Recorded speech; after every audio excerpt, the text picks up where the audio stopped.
As you know, yes, thank you so much, Ingrid. It looks like maybe you've started our live stream. Okay, wonderful. Good morning, everybody. My name is Celestina Teva, and I use she and they pronouns. And as I think you all know, I'm part of the DLCD project team working on the Oregon Housing Needs Analysis rulemaking, and specifically this Housing Actions Work Group. Our wonderful facilitator, Deb, is on vacation, well-deserved vacation, and so we are going to fly solo today. We do have support from one of our other consultants, Becky Hewitt, here from Echo Northwest. Many of y'all may be familiar with her from your own work or even from the last few meetings here on the HOG or other ONA rulemaking work. So probably a familiar face, but has certainly been instrumental in producing documents that we have linked here today and in future meetings, and really in pushing this work forward. So she and I will sort of be tag teaming a bit on facilitating introduction and discussions and even presentation. That's that piece.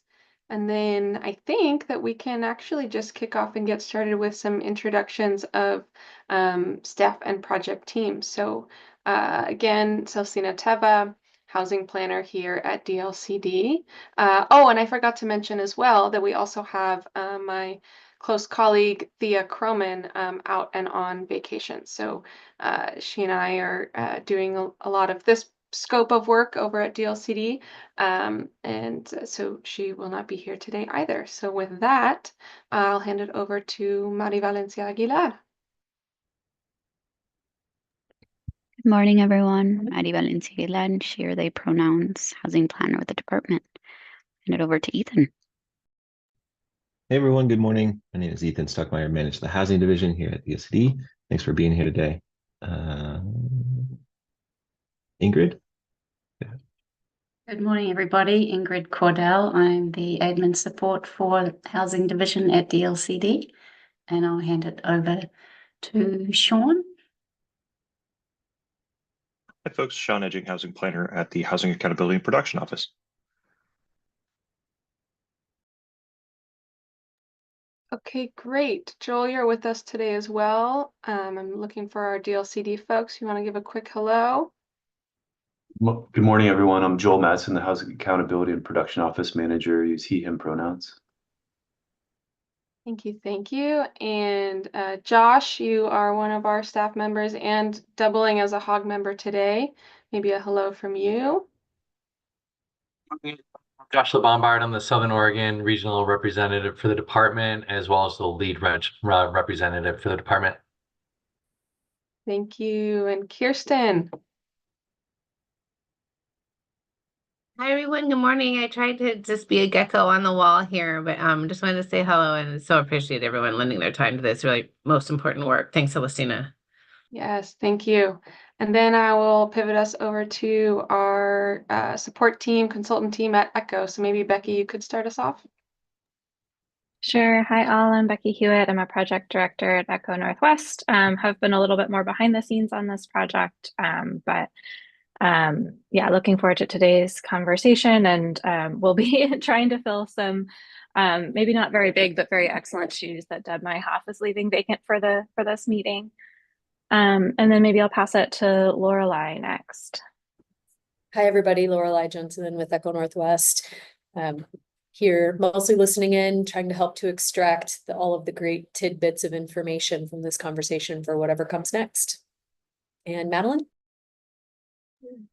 Good morning, everyone. Madeline Miller. I'm with Echo Northwest, primarily taking notes today and part of the deliverable production team. I think that's everyone from the support team today. Is that right? I think so. Thank you so much. With that, I think we'll dig in and keep moving along. So Madi, if you have a chance to pull up our slides, I think I zoomed us through our opening and welcome slide. Let's see what we've got here. Yes. Okay, wonderful. So just to recap on our agenda, we've got three sections of the agenda today. Of course, we'll start with revisiting and reintegrating and grounding in with the racial equity framework for decision making.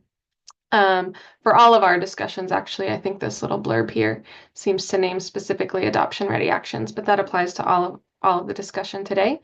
And then we'll have a focused conversation specifically about how the adoption ready action framework is evolving and some research and recommendations around which adoption ready actions to pursue development of sooner rather than later, as well as ideas for what to develop next. Then we will get into the compliance pathways for housing production strategy and housing acceleration programs conversation. So that is looking at alternatives where we've really moved forward from our last meeting, where we looked at a whole variety of options and tried to distill those down into 4 alternatives. And then we will bring those together after a short break around 11:10. We will bring those 2 pieces of our work together through, I'll do a little visual walkthrough with a Miro board. Won't be quite interactive. We didn't think of an activity in that regard, but it will be a visual way to actually see where adoption ready actions would fit in with some of these compliance pathways that we've been talking about. So that's just an overview of where we're headed. And with that, we will just get going and discuss the racial equity framework for decision making. So for at least one more meeting here, we decided to continue to focus in specifically on historical inequities and benefits and burdens.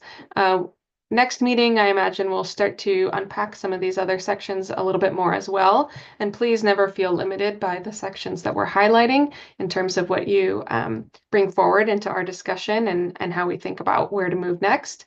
But you'll notice in some of our discussion questions and framing for the discussion today that we're really thinking a lot about historical inequities and addressing historical inequities and the potential benefits and burdens of the program that we're creating.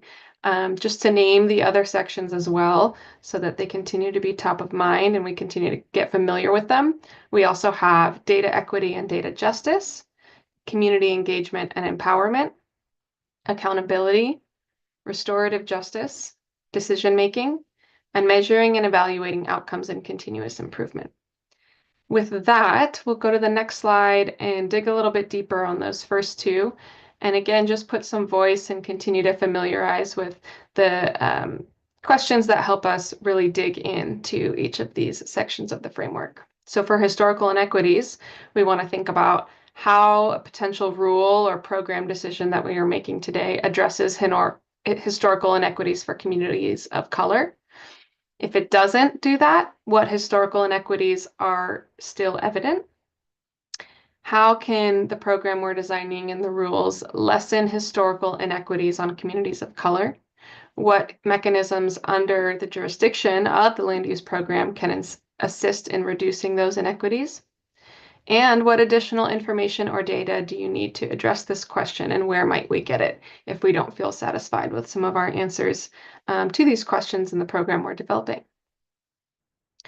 For benefits and burdens, our prompting questions include, what are the benefits and burdens of this rule? Think financial, environmental, social. Who will benefit from the action and who will be most burdened? Really thinking about the communities within our jurisdictions that we're planning for. How will burdens that we anticipate be mitigated? And how might benefits be redistributed across the community? Identify possible unintended consequences. How would we mitigate these if we find them later? And analyze and consider benefits and burdens to future populations, even thinking about some of our population projections and how the demographics of our communities are likely to be changing. Any clarifying?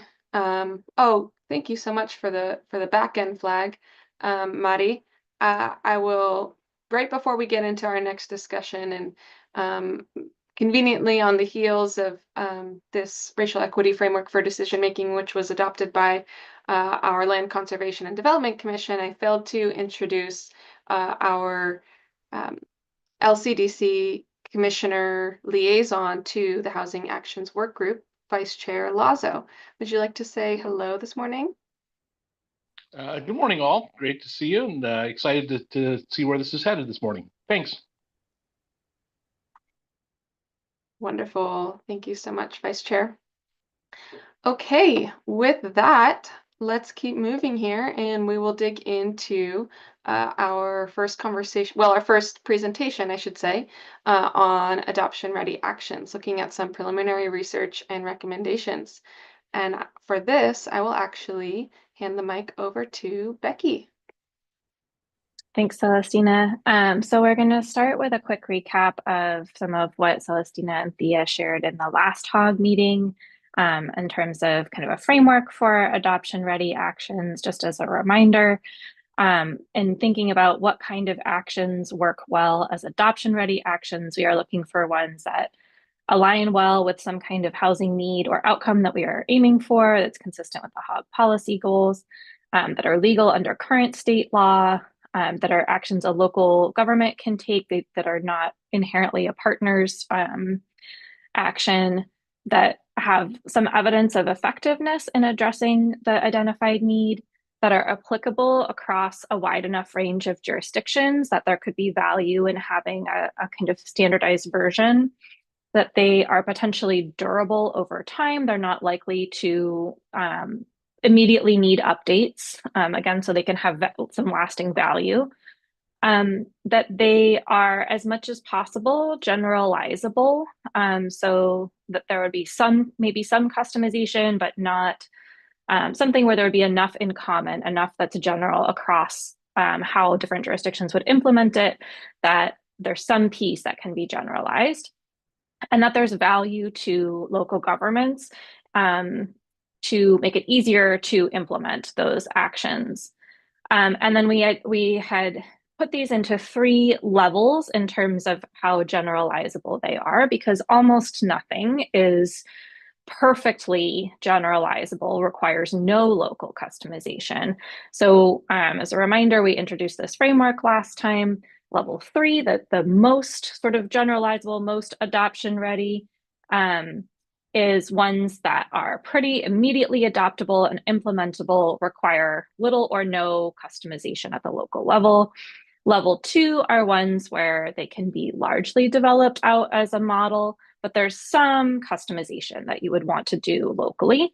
And then level 1 are things where you could maybe provide guidance and some examples and pieces of a template, but there would still be a fair amount of local preparation, local effort required to get it all the way ready for adoption. And so that framework is how we organized a list of potential adoption-ready actions.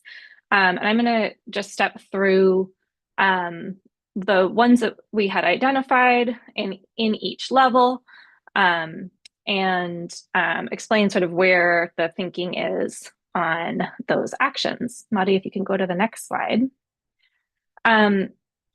So because there's limited time mostly between now and when we need to have some drafts of adoption ready actions, we can't take on all of the ones that might possibly be worth doing right now.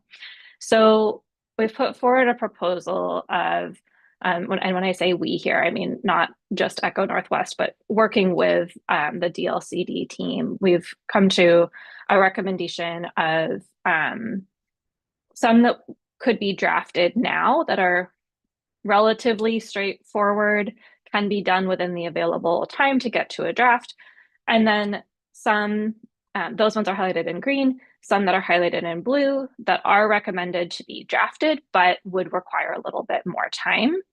And then some that we flagged in yellow that there's just a little bit, maybe more exploration needed to make sure that it really could work as an adoption ready action. The list of actions and that prioritization was, we started from the universe of housing production actions, the existing menu, and some additional research into what folks are doing across the country and within different jurisdictions. in Oregon. We sourced ideas from y'all's past discussions and other committees' past discussions, and then drew from staff and consultant team expertise to identify things that we thought would work best as adoption-ready actions and the ones that we thought were achievable in the near term. I will note that the model code, both pieces that would be addressed in the current model code that is under development right now, that is directed by statute, as well as model codes that would be developed potentially in the future, are not included in this list, not because they're not important, but because they kind of have their own pathway and trajectory. So we are primarily talking about actions that are not standardized development code actions, and that's important to keep in mind. If folks do have ideas about code specific ones, you know, we can capture those, but this list is primarily focused on the ones that are not about model code. Okay, Maddie, let's go to the next one. Okay, so this is the beginning of our list. There's just over 20 actions on this list, so it's kind of a lot. So we're going to start with the ones that are the most adoption ready, the most generalizable from our understanding and our experience. So the first is a nonprofit property tax, low-income housing property tax exemption that is pretty well spelled out under statute. It's one that does require local authorization. When I work with cities, if they don't already have it in place, I very commonly recommend it. I think it's a pretty straightforward tax exemption. So that's one that's as an example of one that sort of lends itself to, you know, many jurisdictions could do it, of many sizes. It has some value. It's pretty spelled out in statute, but it is helpful for smaller jurisdictions potentially to just have something teed up and very easy to do. We think that could be done now. Pre-approved plans for ADUs, middle housing, or other types of housing, such as accessible or adaptable single unit housing, those could be developed to a point where a jurisdiction could opt to just say, like, we're going to align our code with the plans versus the other way around. But those plans would need to be aligned with the model code that's currently under development. So just sequencing wise, those would need to follow the model code being finalized. And that's why they're on the do later list. The level 2 ones, these get into some things where they would take a little bit more customization, testing, you know, the process to actually implement them would take a little bit more local effort. But these start to get into potential SDC deferrals for multi-unit housing, SDC exemptions for affordable housing, and a multiple unit property tax exemption. Some cities call this different things, but it's sometimes called MUPD. That would specifically be targeted to housing that exceeds building code requirements for accessibility. And then we had a couple others that we just need a little bit more investigation to kind of make sure that these are actually workable. So they're on the yellow list: potential SDC reduction for transportation specifically for accessible units, and an anti-displacement targeted strategy that would, or action rather, that would be trying to provide notice to renters if there's going to be demolition or major remodel of a unit that they're living in. I've got one more slide with lots of text on it, and then we can pause for clarifying questions, and then we'll get into discussion. Okay, so the list of potential things that could be partially developed is pretty long. You'll notice there were only 7, of which 2 require a little further investigation in the pretty generalizable categories. There are a lot more that could be developed partially, where there could be some kind of a model document and some guidance, but there's really, the model document only gets you so far. You really need to kind of, you know, take some steps locally to put it in place. So I'm not going to read all the details here, but just to hit a couple of highlights. Land disposition, obviously, you know, there has to be land, and you have to actually go through a process in order for that to happen. So the land disposition itself is not an adoption ready action. However, we could provide some model documents and some guidance that could help jurisdictions that are newer to that process step more easily into it. A right to return policy, again, that needs to be paired with affordable housing. If you do not have an affordable housing development in a place experiencing displacement, it's less applicable. But if you do, and you're interested, and it's it's a concern locally, then that could kind of facilitate adding that on. And then there's a tenant opportunity to purchase requirement, which is something that's being kicked around in a couple of communities in Oregon, but is not adopted anywhere in Oregon to my knowledge yet. And then we have a whole bunch of others. So affordability covenants, same idea that it would be the covenant itself doesn't do anything on its own. You have to apply it to the property, you have to have an affordable property, et cetera. But just some of these are just providing some documents, making it a little bit easier for jurisdictions that are taking on these types of actions, maybe for the first time, to be able to move them forward with less effort. Down payment assistance program, same, some kind of model documents, some guidance. Affirmative marketing requirement. We've talked a little bit about what this could look like and what the kind of model component would be, but some amount of example documents and guidance there. Same leasing priority for households with disabilities, and maybe some potential model code that could apply there. Vertical housing development zone. This one's pretty spelled out in statute, but some example model documents and guidance about when and how to apply it and how to approach some of the additional analysis that's required under statute prior to adoption. Construction excise tax, again, just some examples and some guidance on how to kind of think about setting a rate and how to think about whether construction excise tax is appropriate given your development patterns and your market conditions. Rental housing licensing program, a sort of like how would you do this and what could it look like and what information might you collect. Revolving loan fund, some examples of documents and guidance of how to approach that and how to think about loan terms and partners. And then a couple of other examples of different ways to implement some of the available property tax exemptions that are authorized under state statute, and different ways that they could be implemented to target specific housing needs. So that's a lot. I think before we get into more discussion about this, the first thing I want to do is just check for understanding, clarifying questions, and see if folks, because that was a lot thrown at you, do folks kind of understand what the idea is here and the things that we've put forward as potential adoption ready actions.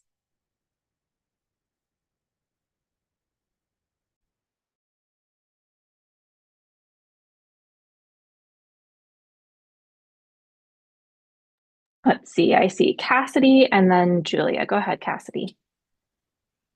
Hi, quick question. The construction excise tax, when I look at the universe of potential actions, I see construction excise tax waiver, but your list has construction excise tax as if it's a new or additional one. Can you clarify what the intent is?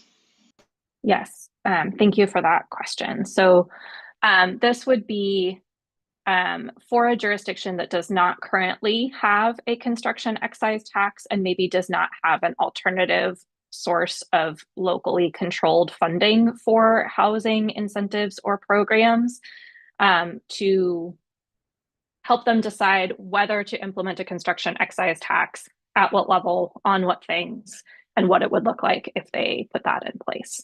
So it would be to adopt a new construction excise tax as a means of funding the local housing programs that would, so not because the construction excise tax itself is good for housing, but because the revenue from it would allow them to then fund some of their other programs. Thank you. I believe our cat tax is statewide now, but I'll maybe hold my further comments on this till we get into the comment section. Thank you. Okay. I think I had Julia next, and then Mac, and then Mary Kyle. Thanks. A couple of questions. So on the level 1, 2, and 3s that are noted for this, I would just want to make sure I'm understanding your intent in terms of how they were organized, I guess, for this document. Was that meant to reflect what you see as the level that it can be developed to, or what you're recommending as the level that it should be developed to? That's a great question. In most cases, this is it's sort of a combination of both. It's the level I think it could reasonably be developed to without getting to a point where there's problematic sort of like everyone do it this way. Like, to use the example of the construction excise tax, you could develop that to a point where it's like, this is the rate and it applies to these things, and put in all those details, but that's not something we would recommend putting forward a model that every jurisdiction would use the same approach. We would recommend that being customized. So it's a combination of, you know, how far can you take it before you reach the level that really isn't appropriate for a single statewide answer. Okay. Does that answer your question? And then one other clarifying question I had, there was I missed it a little bit, but a mention that this round of ARAs is not focusing on, I think Madeline said, code updates, right? Did I follow that correctly? And so this is teetering on maybe discussion, but I'm just trying to make sure I understand maybe what was put in the document and why.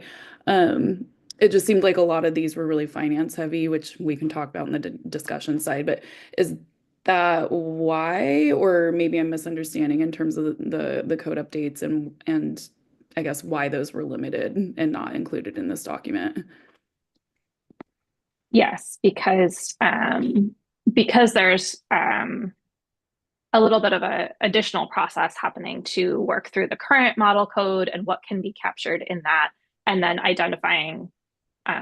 Sean is leading the team to work through the current model code and then identify other things that would be appropriate for future model codes. And so this is leaving space for that process to identify sort of where some of the model codes are, but we've been in touch with Sean to sort of flag ideas that have come up and make sure that there's some communication between those two processes.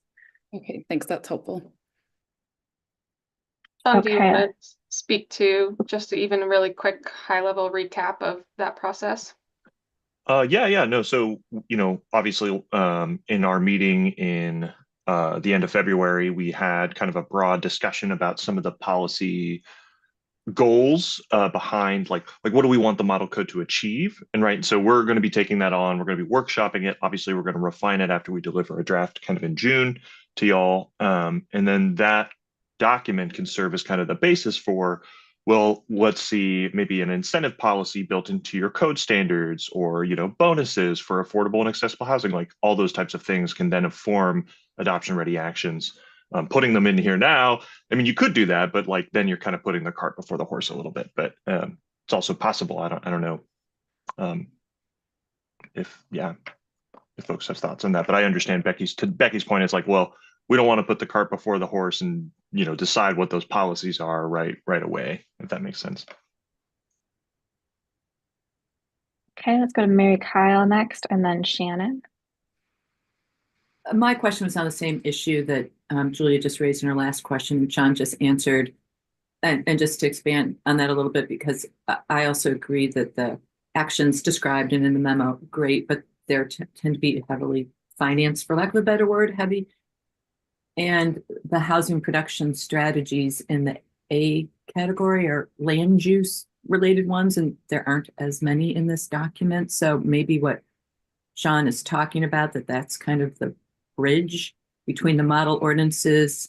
But beyond the model ordinances, I mean, model ordinances capture some of the tools that are the land use tools listed in the housing production strategy. I think some of the other ones will come out of at least one bill that's going through the legislature, the governor's infill and middle housing bill. And so I understand why you don't want to get too far ahead of that, but those are the ones that are more really land use, and this is the land use, planning exercise. So maybe just more overtly capturing what Sean said would to know that we're going to, when those model ordinances and perhaps when we know more about what the legislature passes, they're going to be integrated into this in some way.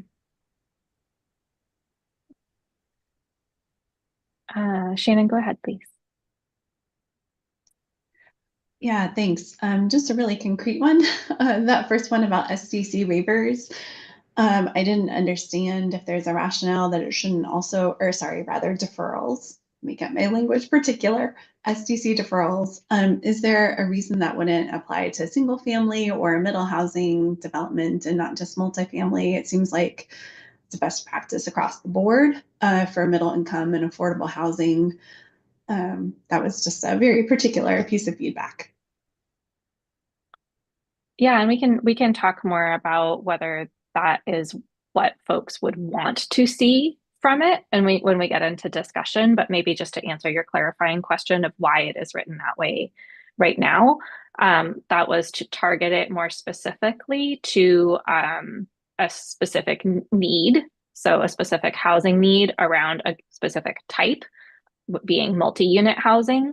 So again, we can talk more about the trade-offs of like, should the adoption ready version be more targeted or should it be more broad? But and I think if it's okay, I want to just give folks a last chance for clarifying questions, and maybe we can pick up on that topic first when we get to discussion. Does that work? Okay. Brock, did you have a clarifying question, or did you want to pick up on that as part of discussion? I will pick up on that as part of discussion, so I'll throw a big second on it for now. But there are a couple questions that I have. One for 2E, the renter notice for requirement for demolition or remodel. One, how is that different than what's currently exists in ORS 90.427 sub 5B? And two, how does it increase housing production? The other question that I have, actually, I guess this is a little bit less of a question and more of a statement, but I don't understand where 1C is coming from, particularly that it is in group 1. This is an issue where if we have varying requirements statewide, you are just not going to get multifamily housing production anymore. This is something that needs to be decided by the legislature. If something is enacted at all, this is not something that can be decided in rulemaking and be left up to local governments to implement differently across the board.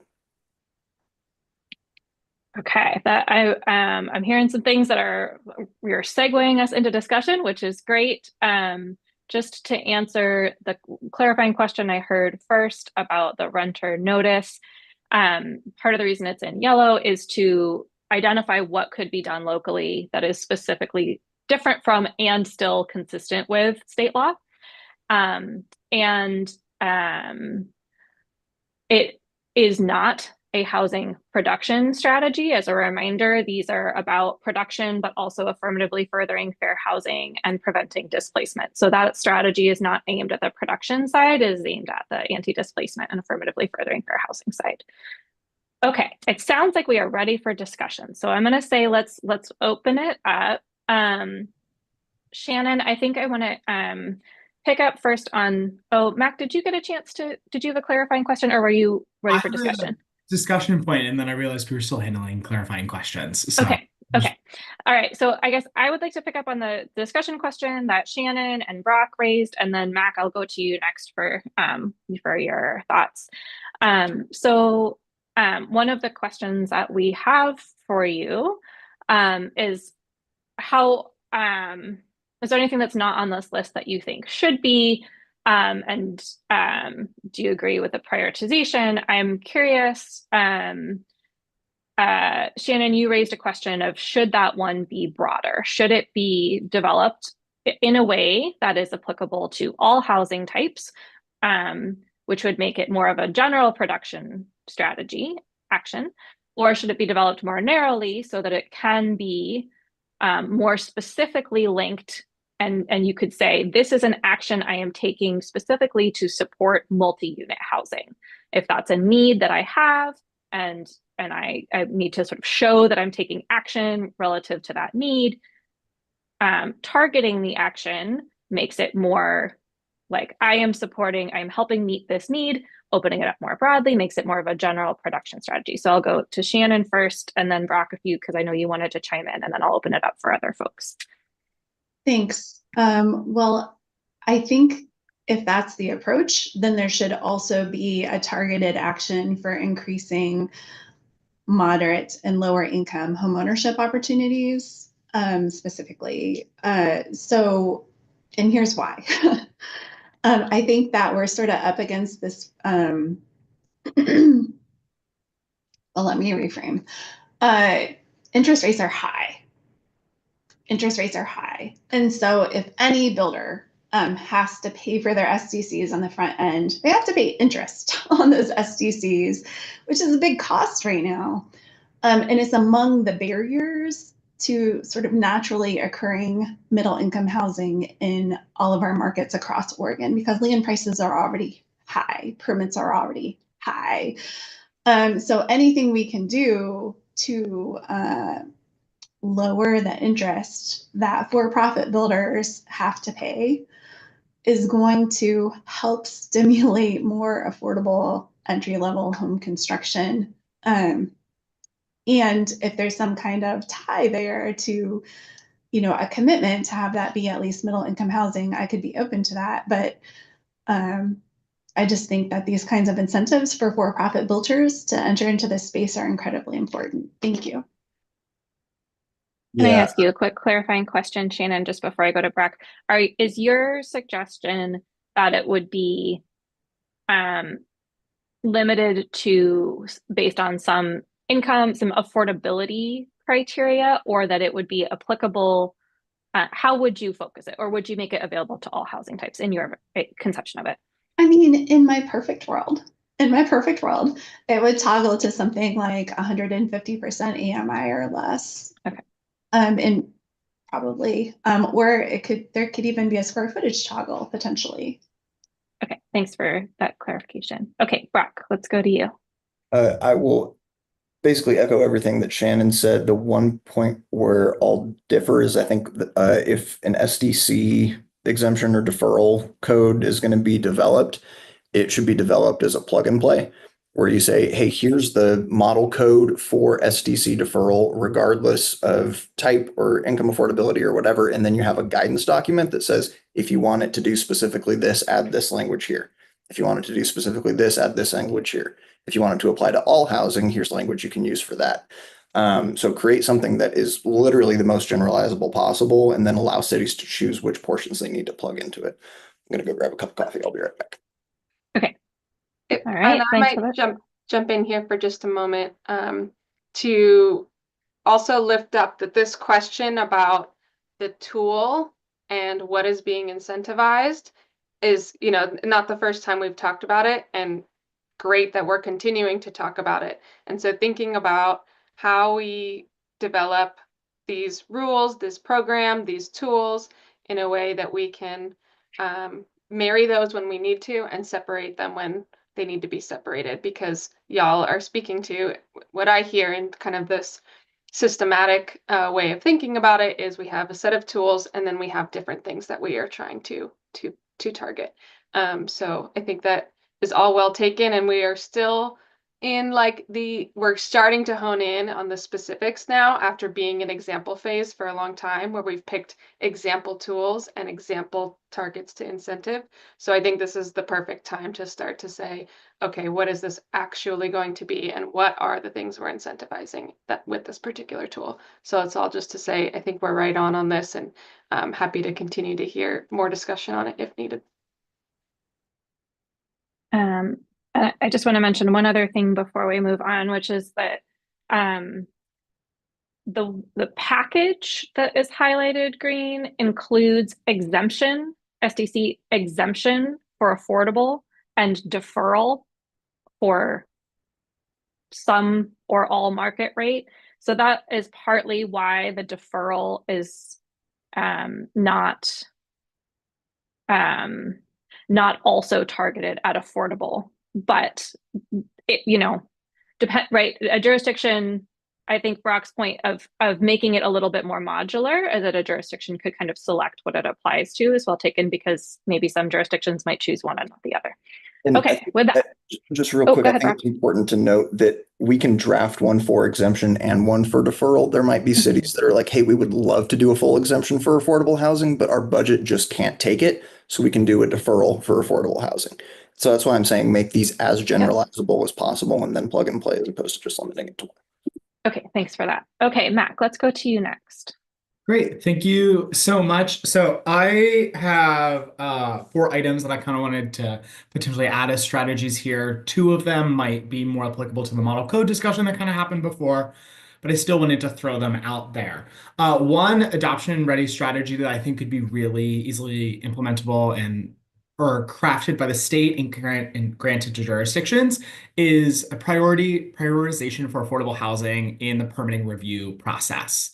The example I really kind of want to point to is the city of Portland has this thing called a Gator letter, GATR. We call it a golden ticket. Essentially, it just gets coupled with all of your permit submissions. And it basically says that, as the plan reviewer finishes their set, you go to the top of the pile for the next review.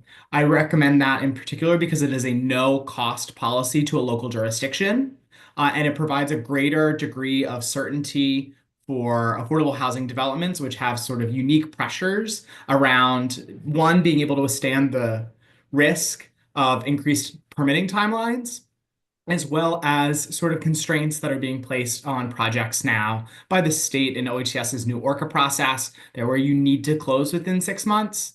It is a new process, and so I don't know yet at this point what degrees of flexibility the state might have if there are things coming up in a permitting process outside the control of a developer, but that is still a very pronounced risk that exists right now. The second item I would add is a free or reduced fee for early assistance meetings. I could see that being coupled with a requirement around like a certain level of completeness to ensure that, folks aren't just sending in a plan on the back of a napkin, like I think someone has mentioned in previous meetings here. But I see that as a really valuable tool being able to be offered because that allows developers to get in with the city, talk about how the code interacts with this specific site in ways that you could not tell from just analyzing the zoning code alone. And this more you can get that early feedback and incorporate it into your design and your development plan. It saves us time and money, and it also will save us jurisdiction time and money because you then don't have to catch these things, which could otherwise easily be identifiable in the permitting review process. They'll just get taken care of much sooner. The other 2 items I'm thinking about are enabling affordable housing to have a type 1 or a type 2 land use review for all affordable housing to make it as non-discretionary as possible. Again, risk is something that all developers hate. It is something that can really threaten a project, but that risk and threat of going through a discretionary land use or design review process for affordable housing is particularly pronounced, especially if jurisdictions are making decisions about height, massing, materiality, and any of those things that become required for a project to get approved may make a project infeasible, cost too much, or just blow up a pro forma essentially there. And the last one is a possibility for waiving commercial ground floor commercial space requirements for affordable housing. How affordable housing is funded primarily is through the low-income housing tax credit. It's through the IRS, and one of those regulations means that those low-income housing tax credits cannot be used to build commercial space. So that means if you have a development that is mixed on a mixed-use site that is affordable housing and you have to have a ground floor commercial component, unless you can condoize that out and sell it to someone for them to develop it, you have to find another funding source to pay for that, which maybe that can come from state financing resources, but that's challenging because those have subsidy limits. And so it really creates a unique challenge and constraints for those sorts of sites. Whereas if affordable housing could be waived from those commercial space requirements. It would make more sites more feasible for development.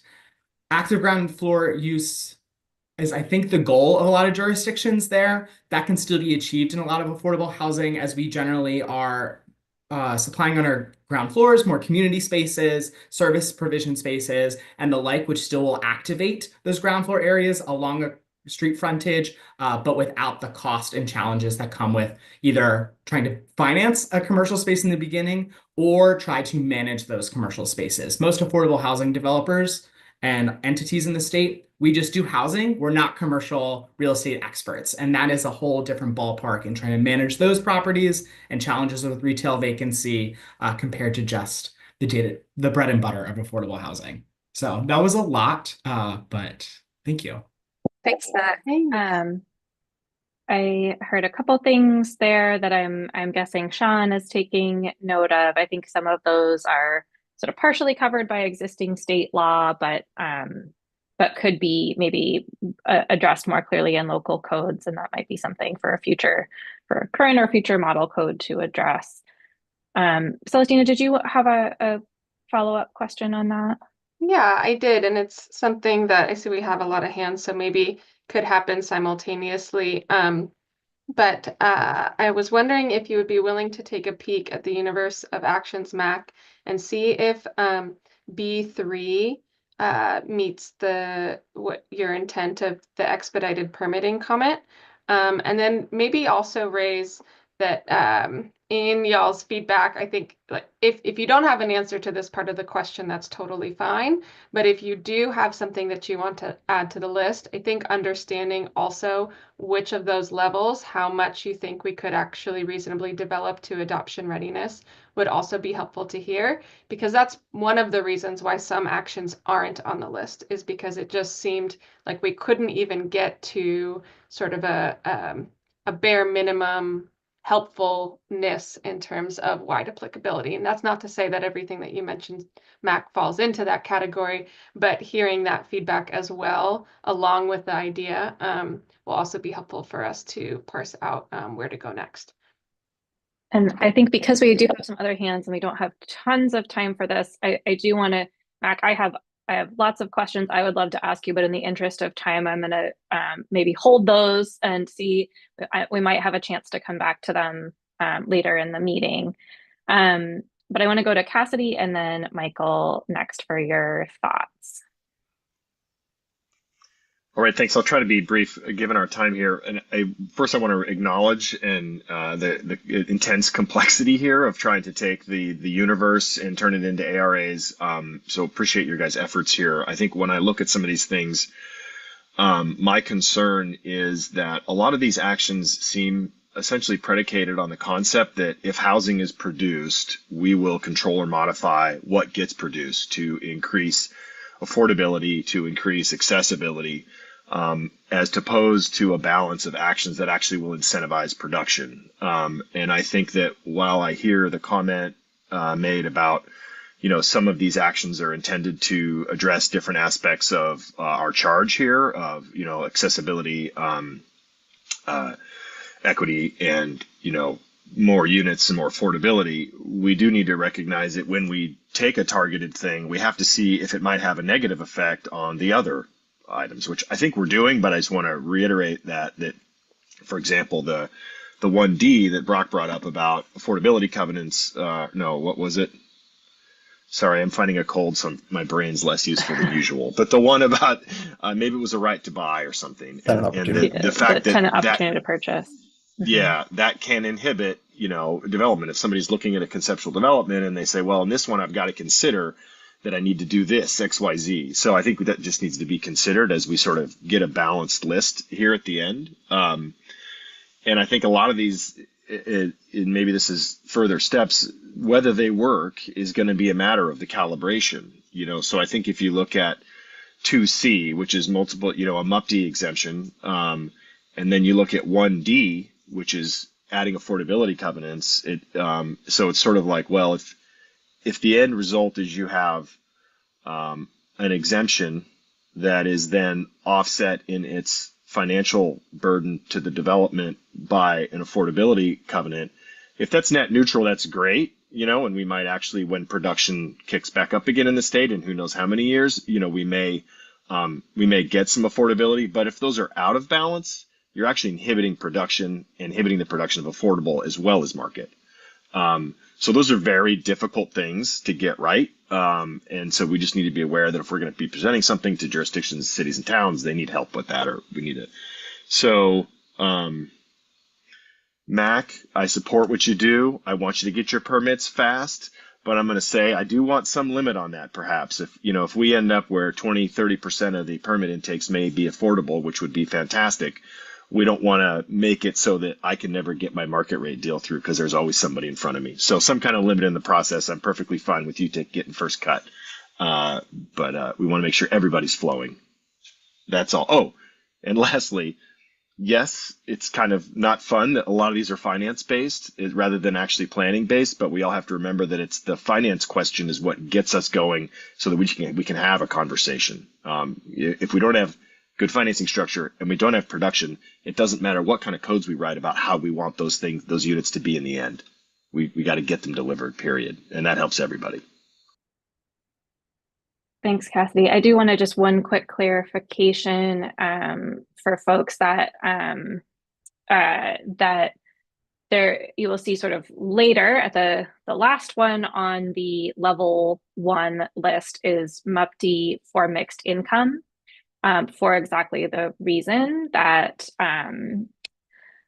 that Cassidy just raised, that really does require calibration, whereas the one that is further up in the list is just for accessible units and is intended to be just city taxes that should be calibrated maybe a little bit more, but that was one that, you know, maybe requires a little bit less delicate local market calibration. And so I just wanted to clarify, Cassidy, that one is not, as written, intended to include affordability covenants with it. The one that would include an affordability component is in some local calibration required category.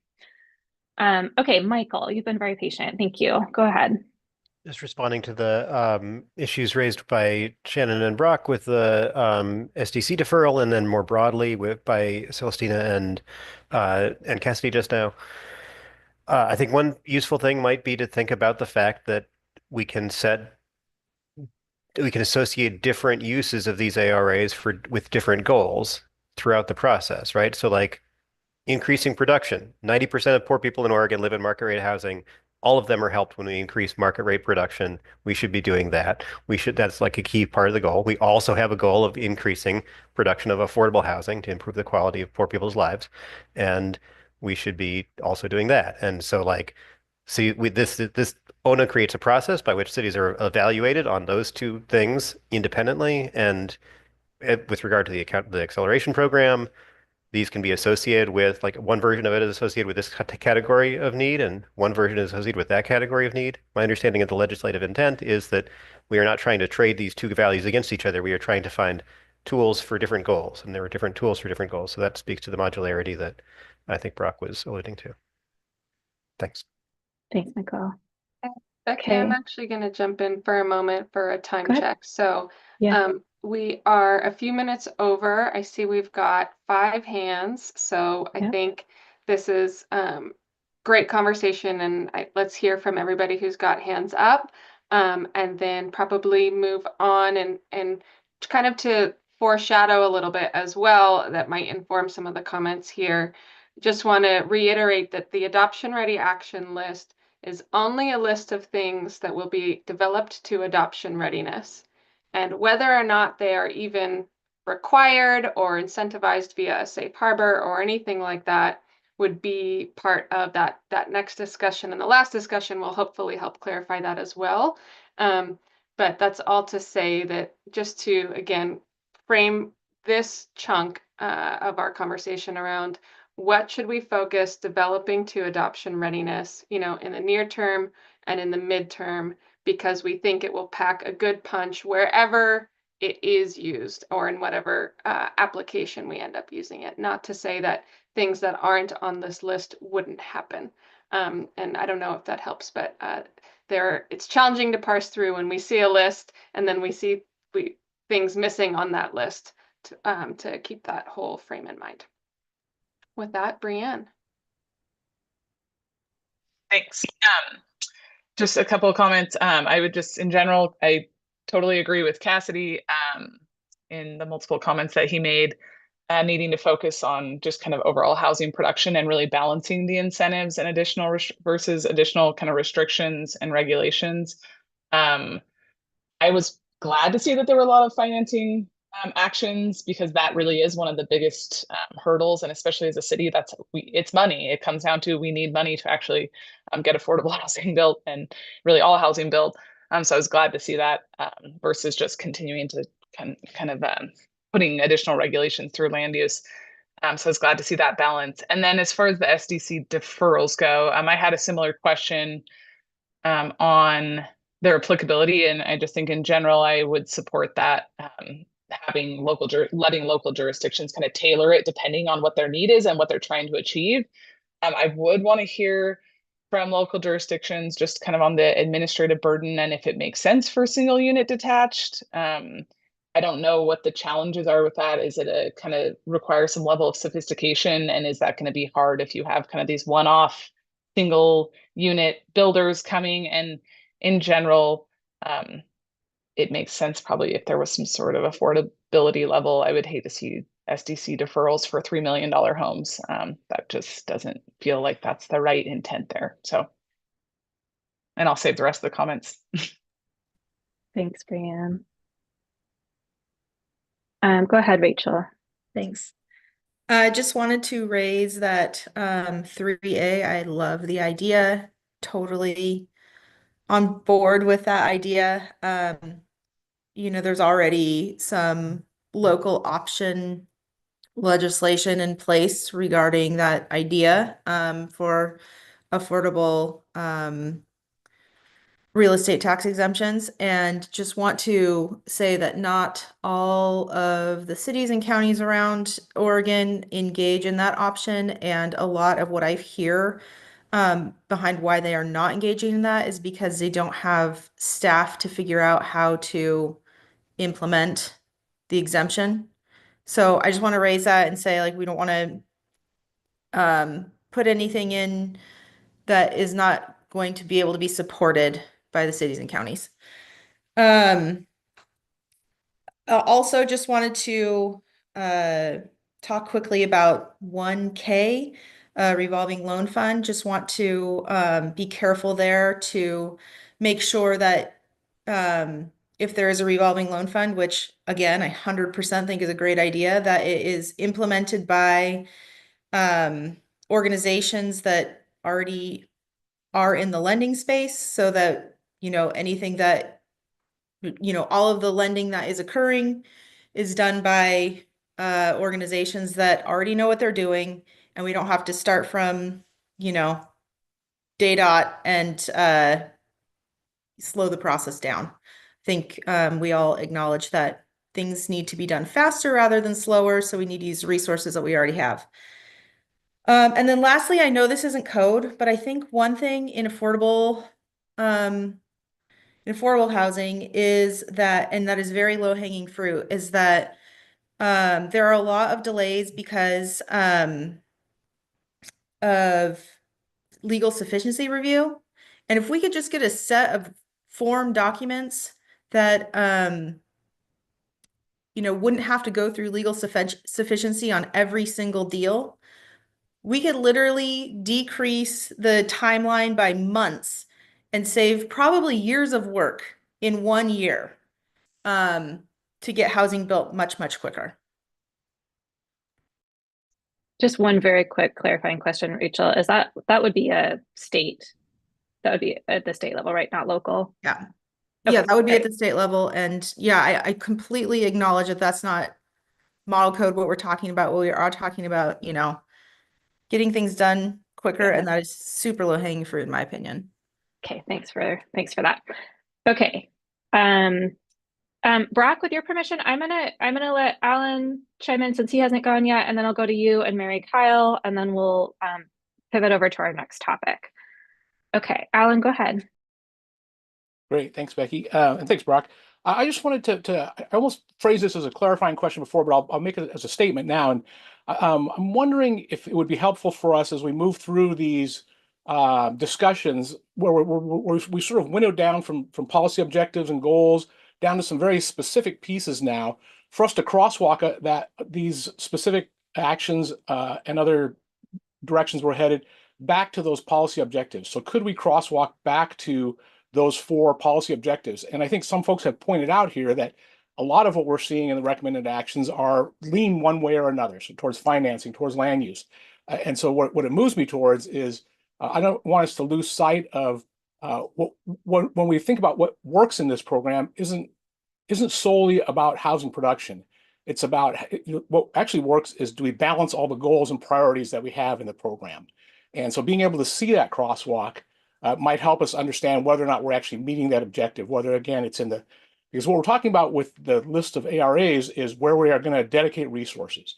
And so we got to make sure we're dedicating resources across all of the goals and priorities and not just one or the other, because that's sort of how we got ourselves into this situation to some degree.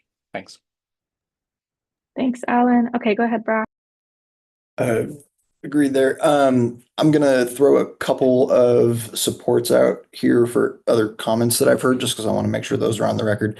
One, Mac, totally support your idea for the removing ground floor commercial requirements for affordable housing if that's causing problems with being able to get funding. It just doesn't make sense to keep that in there if that's the case. So good on that. The one I would make a little bit of an amendment to is the type 1 or type review for affordable housing. I would say apply that for all housing. We need to build all housing. Why would we just limit it to affordable? They're still the same units, whether or not it's regulated, right? You could build the same unit, you could subsidize it and it's affordable, or you could not and it's not. It's the same unit that's going to get built. Just do everything through type 1, type 2 review. Don't have that design review in there. Seems like the legal sufficiency review of forms had some broad support as well. So that might be a good one to look into. All right. And Mary Kyle, go ahead, please. Yeah, thanks. As one of the people who recommended or who mentioned that these were heavily financed, these areas were heavily finance based, isn't that those aren't important and useful, but that it seems that not all cities, particularly smaller ones, are going to be able to use the ones that would require money from them, that, you know, like an SDC waiver or reduction, or maybe even a deferral, unless that bill passes in the legislature to have OHCS backfill that or guarantee it. So I think that we need, because these, as Celestina said, these are just areas that are being developed now, and later we'll figure out how they are to be used. I think we need to have more that are land use based, and those are aimed at not increasing regulations or restrictions, as someone said, but simplifying it and reducing the work that local governments would have to do. So again, on the housing production strategies, there are some like density bonuses for affordable housing, or code simplification for ADUs and cottage clusters, or allowing type 1 or 2 processes for certain kinds of housing, expanding the definition of certain kinds of housing. Those are land use based. Some of them may be developed in the model codes that I've mentioned, but I'm not sure all of them. So again, I think some of them are pretty straightforward to do and could be in this ARA category, but I think we have to have a menu available for cities, just because some of these financially based ones might not be attainable for or usable for some cities. Thanks. Thanks for that. I will note, I know Sean has a number of those, and that can come back at another conversation, but there are a number of those things that I know are going to be part of this round of model code. Okay, with that, I think we are ready to switch gears, and several of you teed us up nicely in terms of pivoting from things that we would be helping develop in the interest of removing obstacles to implementing them, over to the framework of what would jurisdictions potentially, you know, is there a compliance pathway around the actions that jurisdictions would select for the housing production strategy? So Celestina, I'm going to turn it back to you to take us through that part. Wonderful. Thank you so much, everybody. And really appreciative everyone had their coffee this morning and we are having or green tea or non-caffeinated start to the day, and really just really grateful for all of the digging in and discussion. So pivoting toward the 4 alternatives in the memo that you all received. So this will be a review. These slides have a lot of words on them because that's just kind of where we are in the process right now. I'm not going to read every single thing. I'm hoping that this will be a refresh based on the memo from the packet. So as Becky mentioned, we presented 4 alternatives in an attempt to bring together both the kind of program design tools and with the compliance tools, right? Compliance tools of safe harbors, minimum standards, rebuttable presumptions, with program design tools like menus or specific lists for specific needs and things like that. So that's the orientation of where we are. And we kind of characterize these 4 options as being a simple menu approach, an impact rating approach, a points-based scoring approach, and statewide requirement approach. And so we're hoping to, in characterizing them that way, help kind of spur discussion about which of these might work best, or even if there are bits of one and bits of another that you think should be paired and Frankensteined into a new alternative that we pursue and develop for proposal. So with that, I will go to the next slide and we will just dig right into the simple menu alternative. So the thinking here is that jurisdictions can select from a predefined menu of impactful housing actions tailored to common needs. Additional nuanced actions can be included at their discretion. That would be the case for all of the options except for, that is the case because it's not a regulatory requirement. We're using safe harbor and rebuttable presumption tools here. So what that means is that in the action selection portion of the housing production strategy, we might consider this as a safe harbor and say that if local governments selected at least one action in the list that's organized by need for each need that they have, that could be a safe harbor and they would receive approval for their HPS for meeting those needs by selecting one of those actions in each need category. And then at the stage of the acceleration program, this would be particularly if a local government didn't take that safe harbor, then that would be applied as a rebuttable presumption. So the acceleration program would take the frame going into selecting actions for the acceleration agreement of, we're just going to pick one of these actions from each of these need categories, unless the local government is able to demonstrate why other actions would be better, but we're just going to start from that place. That's that rebuttable presumption option. So quite a bit of flexibility, I would say, in both the safe harbor and the in both the housing production strategy and the acceleration program, but also a decent amount of clarity in terms of, here are the actions that just respond to that need. And it's, as the title describes, a simpler approach. So on the next slide, we just sort of reviewed what that simple menu might look like, just taking one of the categories, one need, and then, maybe a little more than a handful of actions that are intended to be pretty meaningful actions. At least not actions that are that feel like they wouldn't likely have a pretty good impact. And so this list is sort of rated by impact only in that everything that's on here is intended to have a decent likelihood of impacting change toward that need. With that, let's go to the alternative 2.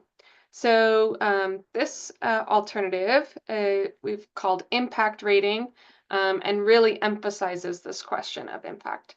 So the list of actions is categorized by impact level and tagged to address specific needs and barriers, and different action combinations could constitute HPS compliance or be required in acceleration agreements.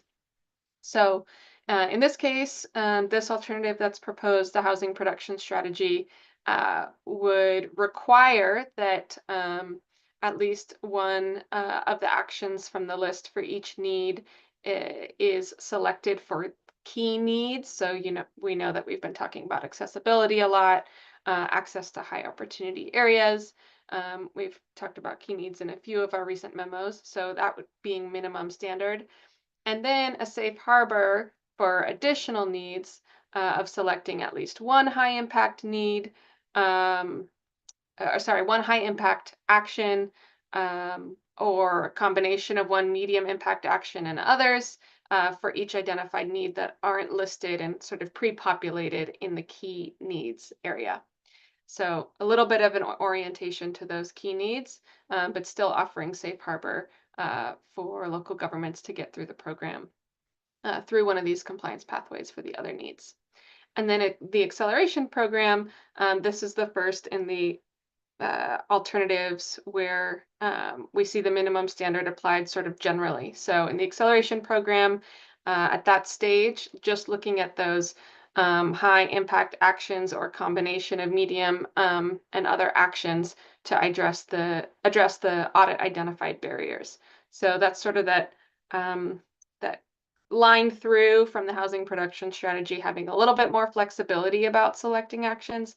And then at the time of an audit and acceleration program, focusing a little bit more closely and saying, okay, it's really time now to look at some of these, even if we didn't select them at the stage of the HPS. And so just a peek at some of what that looks like. So this is that impact rating example on the, which one is this, y-axis? No, X. And then on the other one, seeing the affordable homeownership wealth building. So that being one of the key needs. So, and then actions can be grouped in each of these cells as applicable and then selected either in the safe harbor or minimum standard, depending on what part of the program a local government is in. And then we'll go to alternative 3, points-based scoring. So we're still in that realm of understanding that different actions have different sort of levels of impact locally, but instead of just doing a high, medium, low rating generally, this one is oriented on also considering almost like the gradations of implementation of a given action. So this is also supported by some feedback we've heard recently with some colleagues in California about really being specific about to what degree is an action actually being implemented. And that could be done either by addressing gradation in an alternative like this, or getting really specific with actions even in the other alternatives. But just to speak to that idea that you could have, to revisit some of the conversations from earlier, an SDC deferral, you could be pursuing an SDC deferral, and there might be varying ways that you, to varying degrees of implementation that you pursue that. And I guess I'm getting ahead because we have an example on the next slide, but just for the housing production strategy program, we've highlighted here that the compliance pathway that we've presented would be a safe harbor for this alternative for a portion of the housing production strategy, saying if you have these typologies, you actually might need a lower or higher level of tier implementation. So to try and get out of that jargon, we know we have the housing equity indicators and other ways to sort of understand local context. And that might be a way to get at how much action is needed or where to focus most effort in a local government selection of actions. So certain typologies might, again, sort of demand or ask for higher level of action to be more responsive. So here on the slide, just to keep things a little bit simple, we just highlighted some of the safe harbor options, but in the proposal, you'll see that there is a combination of rebuttable presumption and safe harbor. And so that's to say that there are some areas where we might feel like a little bit of a firmer rebuttable presumption saying you should do it this way or must do it this way unless an alternative is demonstrated to be equally as effective. And then for some other areas, maybe it's a little bit of a lighter touch saying you may do this for compliance through the safe harbor, but there may be more variation.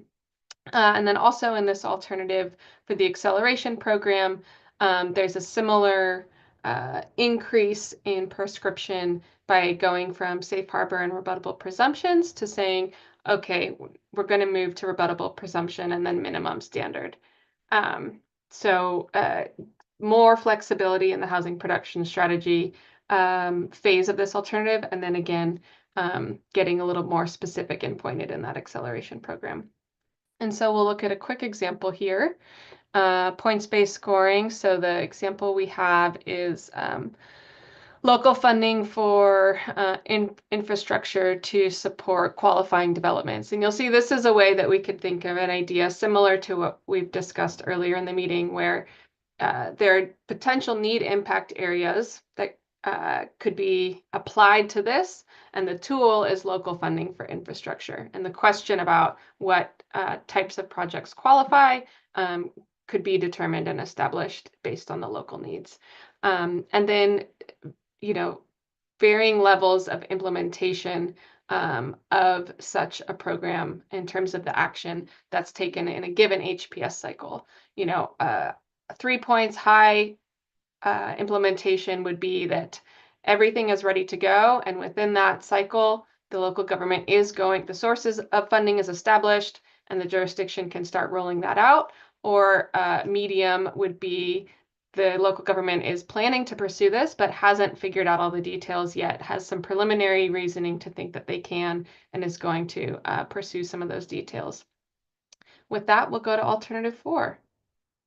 Okay, alternative 4, statewide requirements. So this one, as the name implies, focuses more on minimum standards in that housing production strategy phase than the other options. We did see a little bit of minimum standard in alternative 2, but overall, in characterizing this alternative, more minimum standards at that housing production strategy phase, as well as some safe harbors still. And then in the acceleration program phase, still bringing in that minimum standard approach for the items in the safe harbor that may not have been completed optionally previously. And we have some examples here. You'll see some of the examples, actually many of them in the compliance pathway memo that we're talking about now, do speak to some of those land use actions, because again, that adoption ready action memo just isolated the model code work, but we know they are connected. So in developing these compliance pathways, all of the actions should be thought about collectively, not only some of the financing actions, but also all of the land use actions and others, and other, more fair housing oriented actions. So that is our intro. And that we can transition into discussion. We did have some discussion questions prepped. I know we didn't get to that in our last item because we had plenty of discussion anyway. But I suppose actually I'm getting ahead of myself, and I should pause for clarifications before we get straight into discussion. Yep, I was gonna invite that. I know there's a lot of detail. Celestina mentioned in the previous, and Alan as well, folks have noted, gone from like some big ideas down to like a lot of detail at once. And so I guess before we get into how folks feel about these options, which is coming, I promise, does anyone just have something they do not really understand and need some clarification on before we get into that? Brock, clarifying, or are you discussion? Go ahead, clarification, go ahead. Yeah, clarifying. So when we're responding to this prompt, how are we, like, kind of what's the direction that we're going here? Are we saying this is what all the ARAs should be developed into? This is what specific ARAs should be developed into? This is kind of generally the path forward we should use? Or like, what's kind of the the end question that you're trying to get at with this one. Celestina, do you want to take that one? I think we can put some discussion questions in the chat. It's going to take me a second here, unless you've got it in front of you, Becky. But I'll we're drop it in the actually, chat in a minute. that'd be awesome. This agenda item, and if we want to just, we could think about skipping ahead, but the third agenda item is where we think about how the adoption ready actions support any of the alternatives, because there's different ways we can think about that. But even setting aside whether the actions are adoption ready or not, because there are still actions named here, and it is very likely that the alternative that we go with will include actions that are not developed to adoption readiness. So which are developed to adoption readiness is in some ways a separate conversation just about capacity and priority. But for the terms of for the purposes of this conversation, we're more talking about how do we want to design the compliance pathway? How do we think about actions? How do we think about how a city should be selecting their actions, and how the state and the city should be selecting actions in the acceleration agreement? Does that help? Yep, thank you. Okay. Okay, Brianne, let's go to you next for a clarifying question.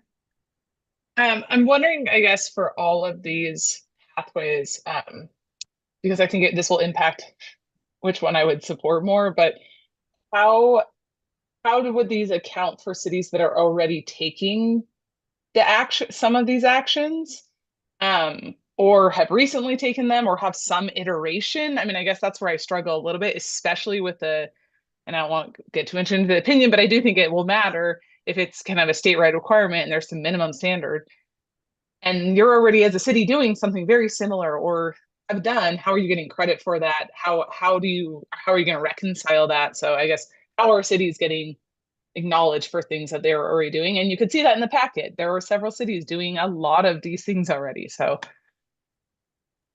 yeah, thanks for bringing it up, Brianne. And we continue to talk about this at DLCD and think about the best approach for that. But I would also ask us to consider that is primarily only an issue, if we want to call it that, when a jurisdiction first enters the HPS program. Because after that, everything that's occurring will be in the previous cycle and will kind of be accounted for in that way.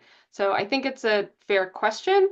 And also I would maybe push us to think more long-term about the program and how that will work itself out over time.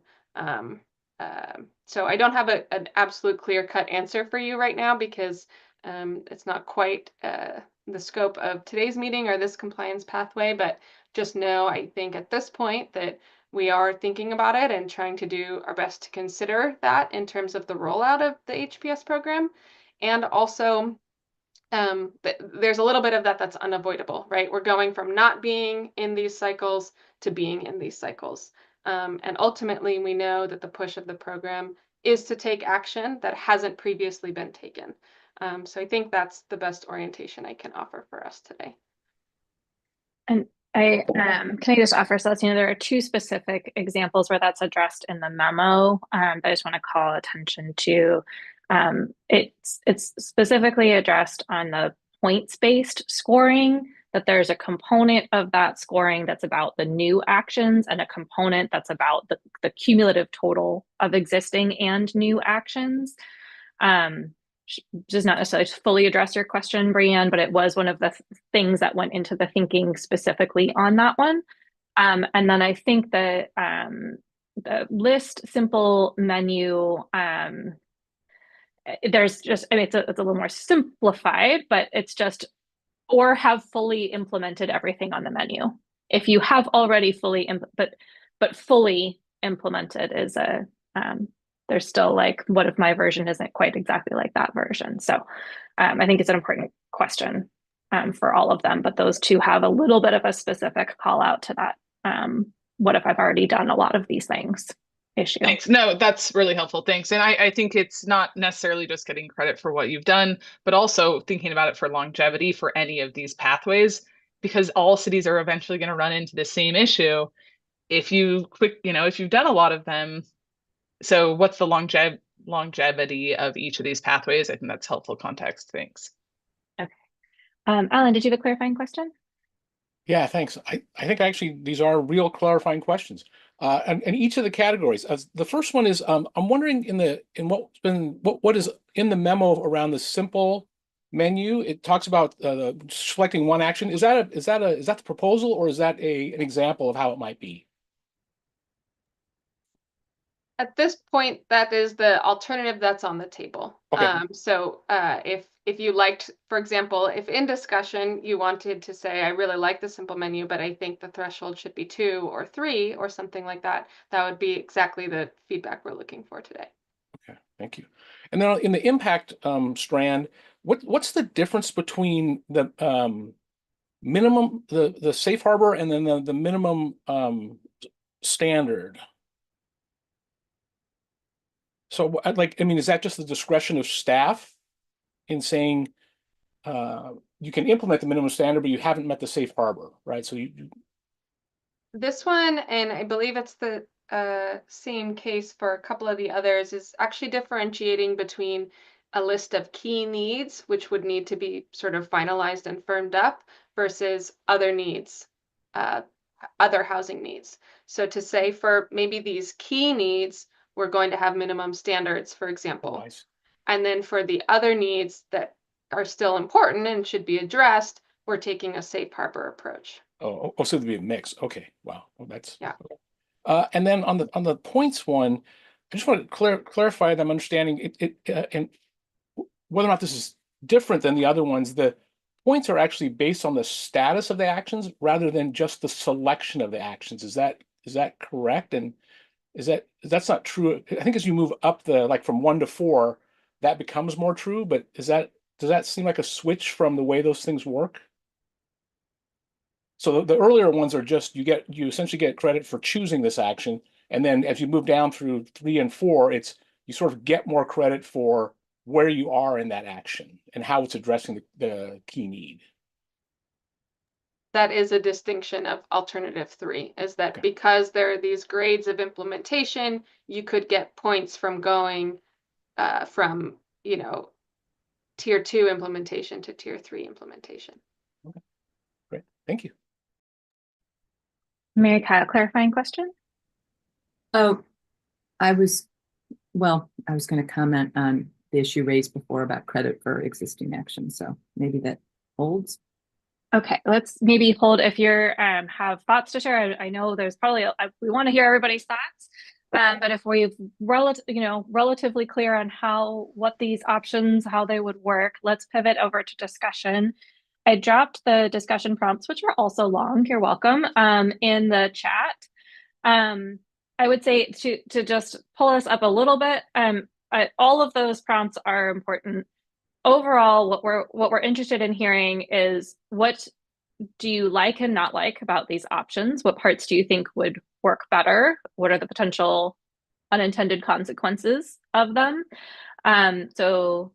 If you have a particular one that you like best, but you think it would be better if it was done slightly differently, that's great. If you don't love any of them, but there's pieces that make sense to you, that's okay too.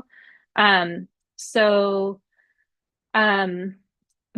prompts kind of get at some of those, think about it from a number of different angles. But the gist of what we're trying to get at is which of these are resonating for you and why, and what would you, for the ones that are resonating, are there things you would change to make them work better? Brock, I see your hand. I'm going to go to you. I want to, and then I'm going to ask to let everybody else have a chance to talk, because I want to get folks involved in this discussion, but I'll give folks a chance to ruminate on this since you're ready to roll. Brock, go ahead. Thanks. So I'm going to say generally in terms of preference, I would have it go down the list, right? So starting with the simple menu would be of the 4, the highest priority or the most preferred, and then moving down.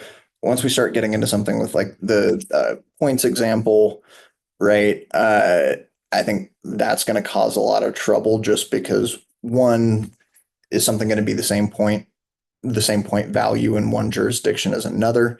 How does that get incorporated into the model code materials, whatever we're producing on this, right? Because for example, if you already have a lot of tax benefit programs in place for affordable housing, is, having that, is adding another one going to be what makes the difference, or is there already enough there that you're having a different problem and that's why the affordable housing is not getting produced? On kind of the other end of things, and kind of circling back to what Brianna was talking about, with actions that are already in place, right? If it's a safe harbor and it's like, okay, as long as you're doing one of these, like you're considered to have met your criteria, what if that's something that you're already doing? How does that get factored in? Right. So say it's, I'm trying to think of one that's not a tax one here, right? Land disposition for affordable housing. If you're already doing that and then your HPS for the new one, that's the one that you select, is that allowed? Because then you're not doing anything extra to increase production. And we know that cities generally aren't keeping up anyway. So I think option one provides, or option one has the least risk of like things getting off the rails. Generally kind of overall, I guess that's my position. Okay, thanks. Mac, I'm going to go to you next. Mary Kyle, I wanted to know, I know you had a kind of more of a comment earlier and you've taken your hand down.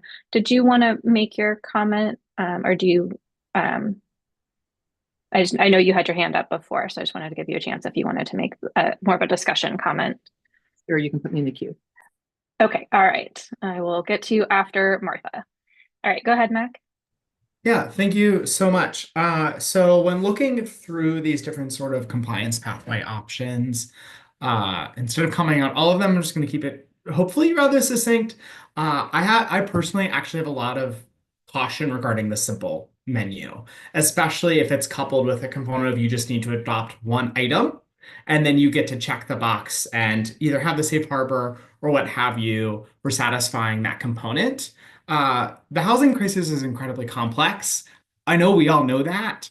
And there is no real silver bullet, one single policy that will fix it and unlock total production. And so I have fears that if we lean really into that simple menu, we almost kind of set up jurisdictions for failure, because they could fail at the, put that in the housing production strategy phase, then still fail and have to go into accountability and not get some of those items addressed. Whereas instead, I really do like that points-based system more specifically that's there.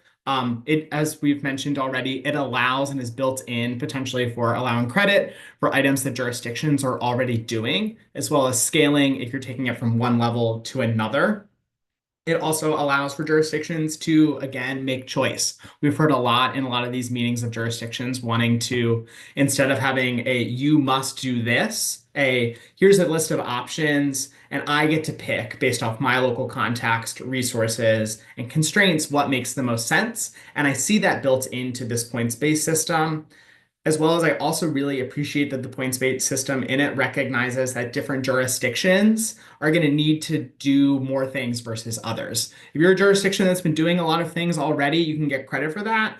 If you're a jurisdiction that has historically been rather averse to housing production, particularly certain types of housing production like affordable housing, you have to do more. And the points-based system recognizes that, whereas the simple menu does not, and needing some commensurate responses to the crises that we're facing throughout the state.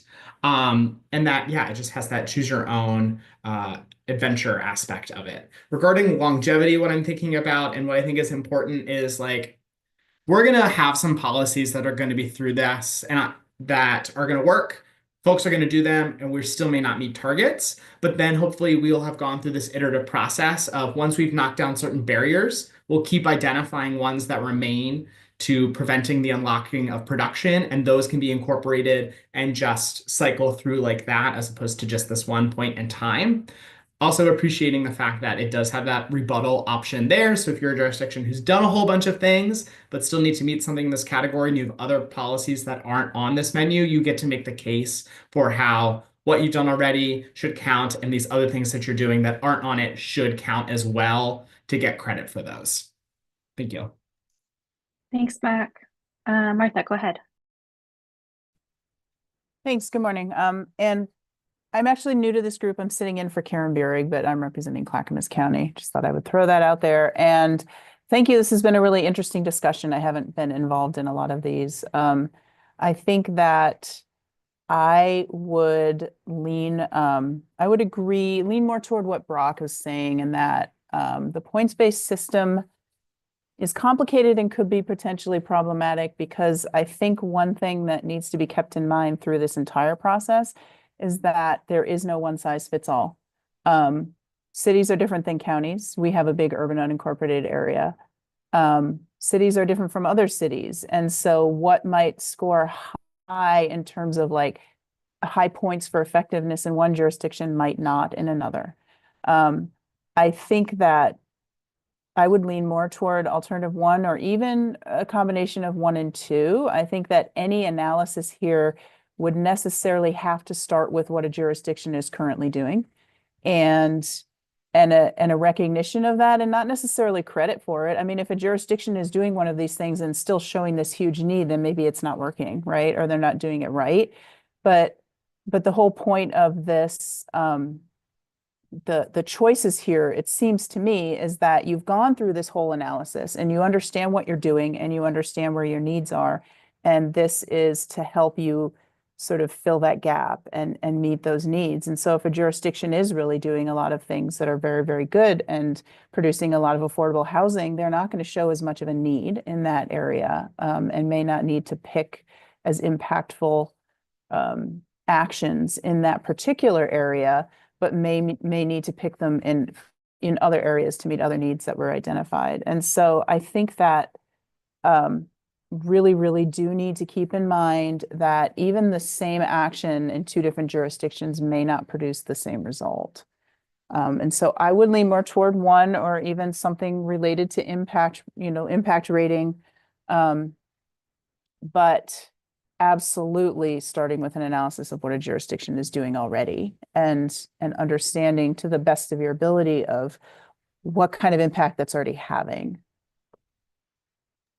And also, I think as on number 1, just picking one action, I would agree. I mean, I think it needs to be a little bit more nuanced than that, and would definitely more than one action in most cases, and again, it depends on what the jurisdiction needs.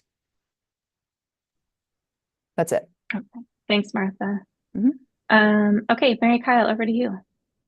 Yeah, I was originally going to talk about the issue of credit for actions that cities have already taken. And I think those should be examined and credit given where something is shown to be working, but it might also, because we're at the starting point where cities are given their total production and total production need by income. And so that to me says examine what you've already adopted to see if it's working, and not just automatically kind of get credit, because some of them may need to be tweaked, like a density bonus for affordable housing. Maybe it isn't producing any because it's not calibrated correctly or something like that. And so to appropriately use it as a time to re-examine those and see, do they need to be tweaked, or does something more need to be done? Or it might highlight that the issue is outside of the control of the city. They may have some big ticket infrastructure items, or some workforce issues, or interest rates, or other things that, so to recognize that they get credit, but the fact that it falling short might be outside their control. And for the combination of the reasons Mac and Martha just discussed, it seems to me something between impact rating and points-based scoring is where we should land, not the simple menu. Thanks. Thank you. Celestina, just before do you want to,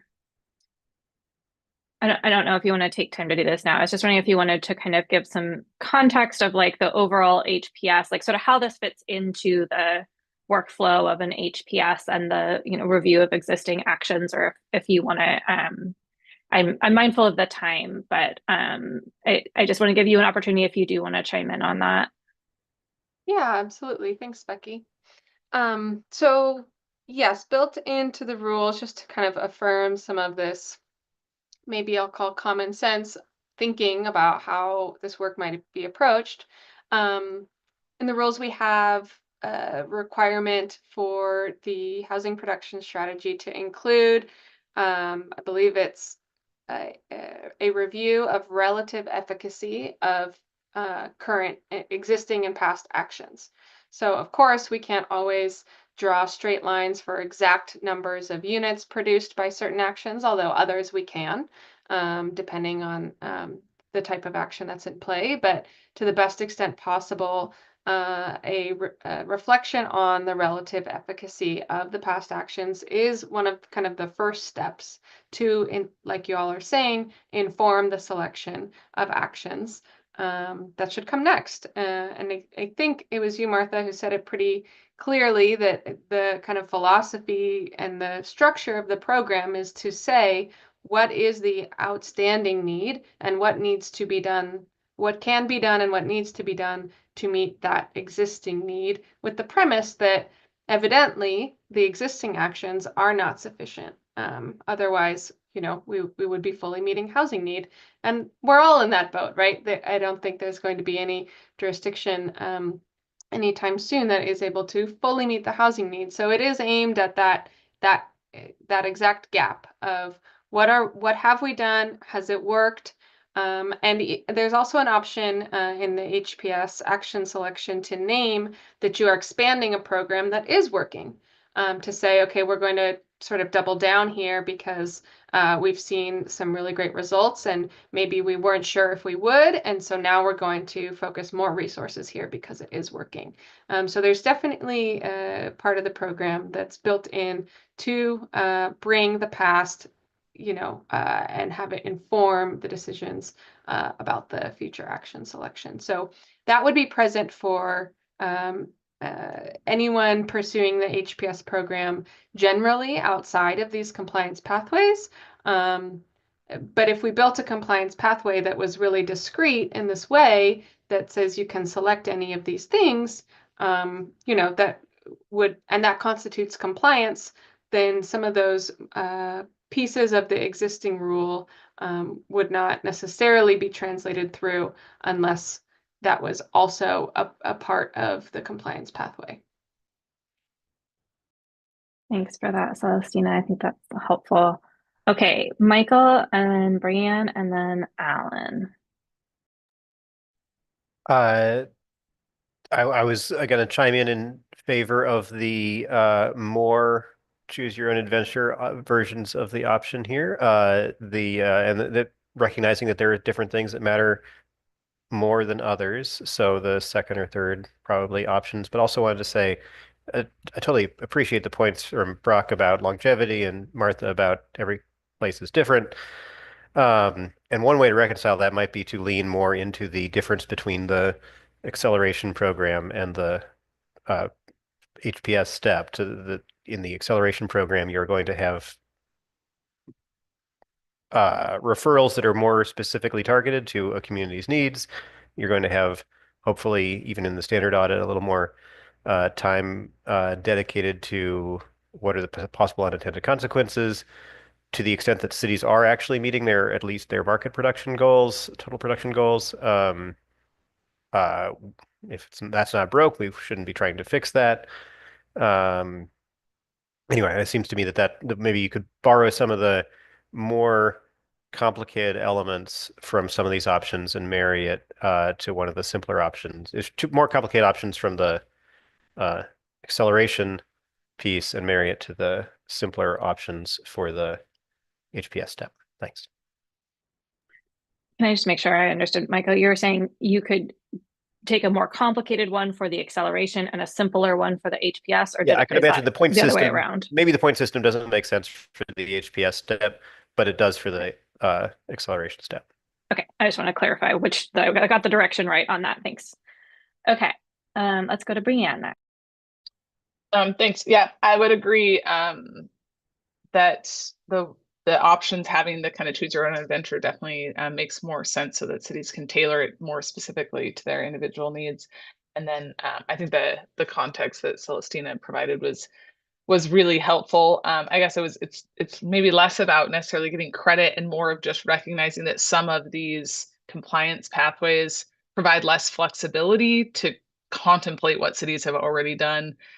And so it might not actually like move the needle as much if there's less flexibility, like it's just the minimum standard and this is what it is. And so I guess that was more of how do we just take that context of what cities have already done and then make meaningful actions towards making changes. And some of these pathways do that better than others.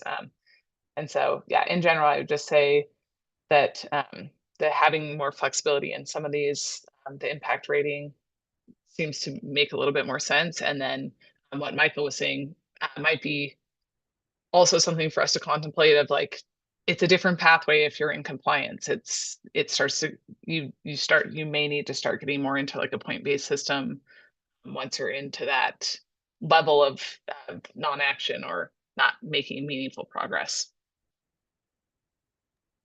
Thanks, Brianne. Let's go to Alan, and then I've got a couple folks who are repeat commenters, which is very welcome. But before I go to repeat commenters, I'm going to do a check on anybody who has not spoken up yet. If you have a comment, I'm going to give you a chance to jump the queue a little bit to get your voice heard.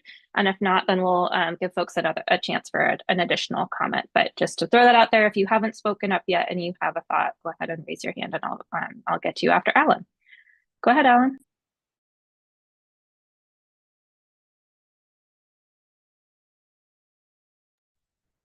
Alan, oh, yeah, we weren't getting audio from you there. Can you try again?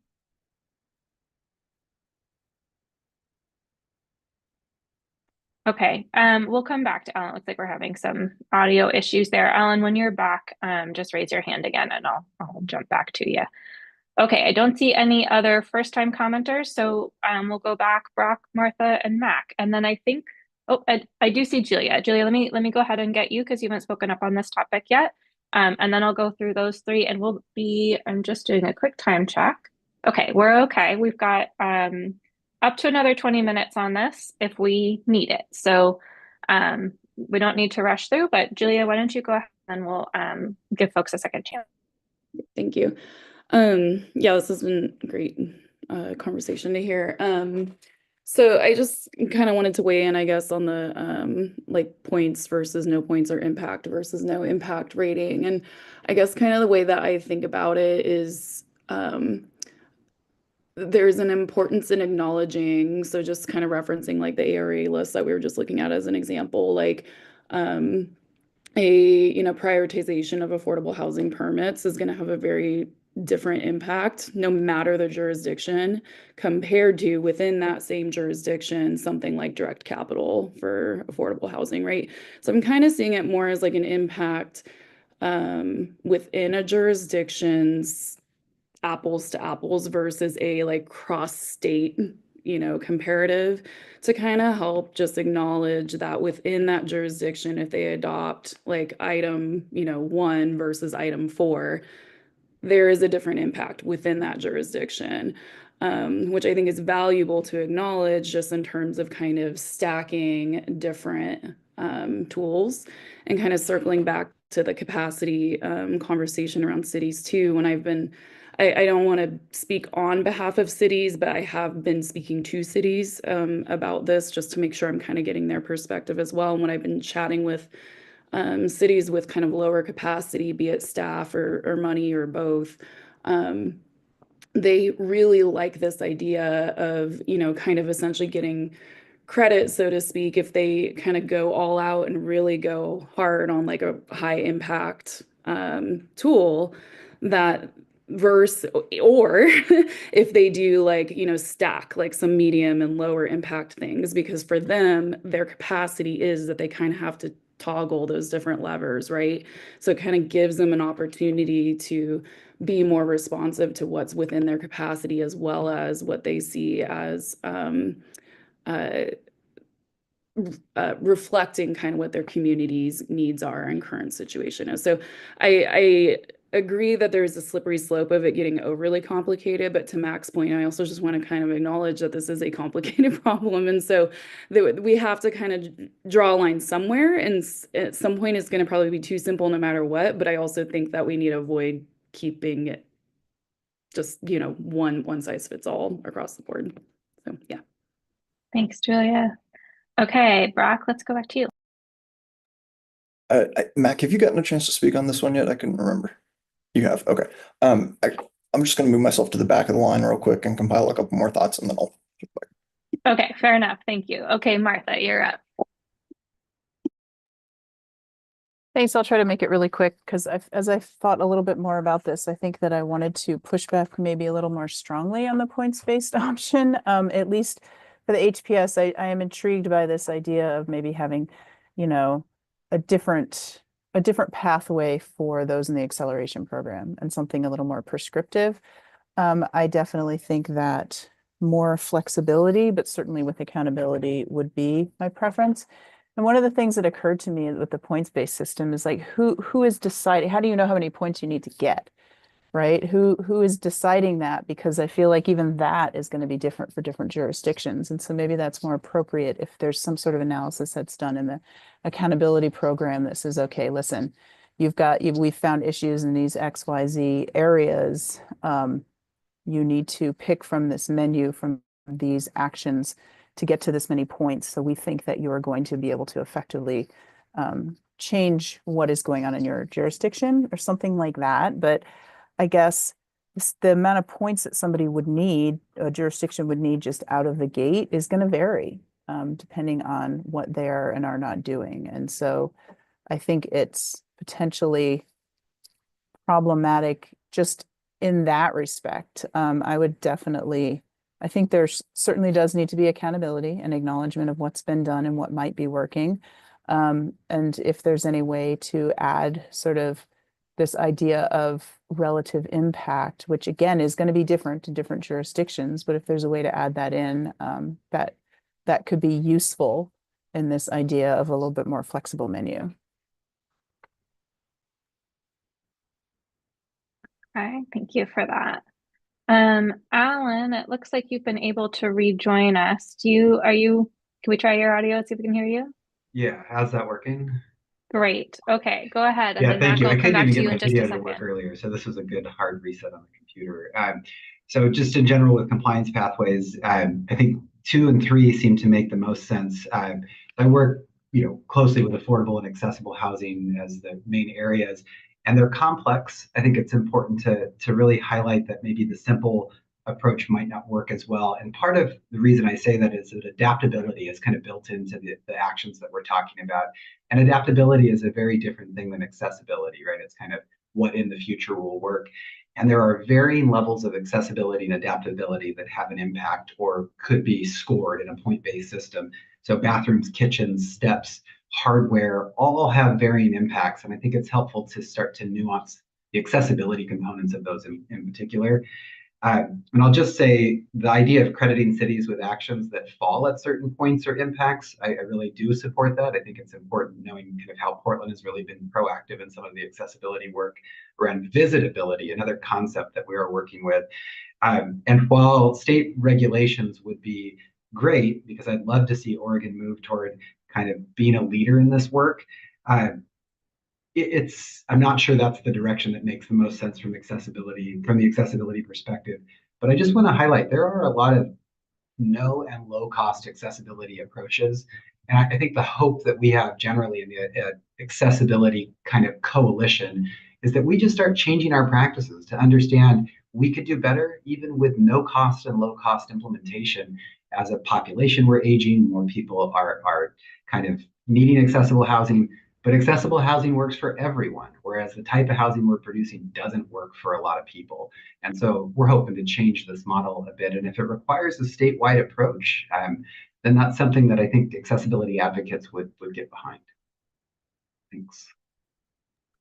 Thanks, Alan. Okay, Mac, thanks for your patience. Let's go to you next. No problem. Thank you so much. I will try to make this quick. First and foremost, I kind of just want to plus one what Julia's comment was and preface that I still think at the grand scheme of things that a points-based system and how that is being kind of crafted is my preference. At the same time, I do also appreciate some of the brainstorming that Michael was doing live and in real time there about separating out like, okay, if you're at the housing production strategy stage, what does this look like? If you're in acceleration, what does this look like? I could be persuaded in getting on board with a more simpler approach up front in that housing production strategy phase and that points-based system and the acceleration program.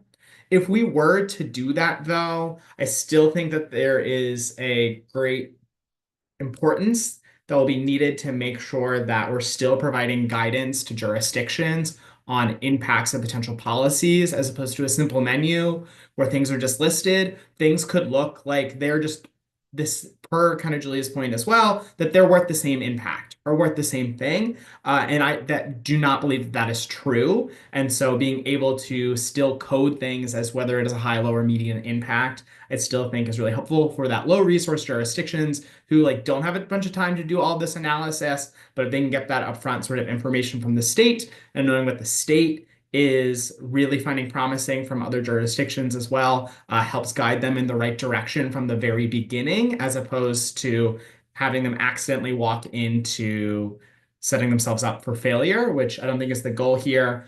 And then I'm just want to make sure that my understanding about how a jurisdiction should now, like this is kind of addressing like how a jurisdiction would get a sense of how many points they need to reach. And I just want to make sure that my understanding is correct. And if it is not correct, please correct me. But I get the sense that a jurisdiction should kind of be able to know how much they would need to do through their housing needs analysis process predating the housing production strategy, as well as the state dashboards that would be available, which will show where they stand towards their targets and their production goals. And so that way you would know if you're not close to it, you are going to need to do more versus if you were closer, you would need to do less. I recognize that's not an exact point threshold, but should still give jurisdictions a general sense along the spectrum of where they lie. And can someone please confirm that for me?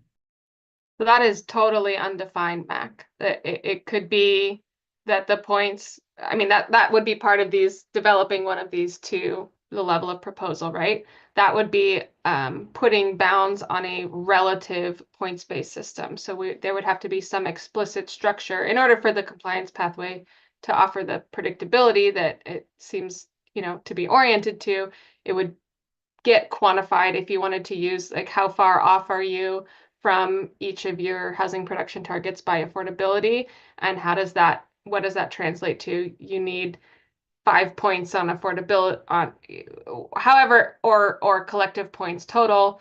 That would all need to be defined versus having just a basic set of points that applies to everybody, period, because we're advancing the program and we're all trying to strive to do better and meet the targets. So I think you laid out, a relative option.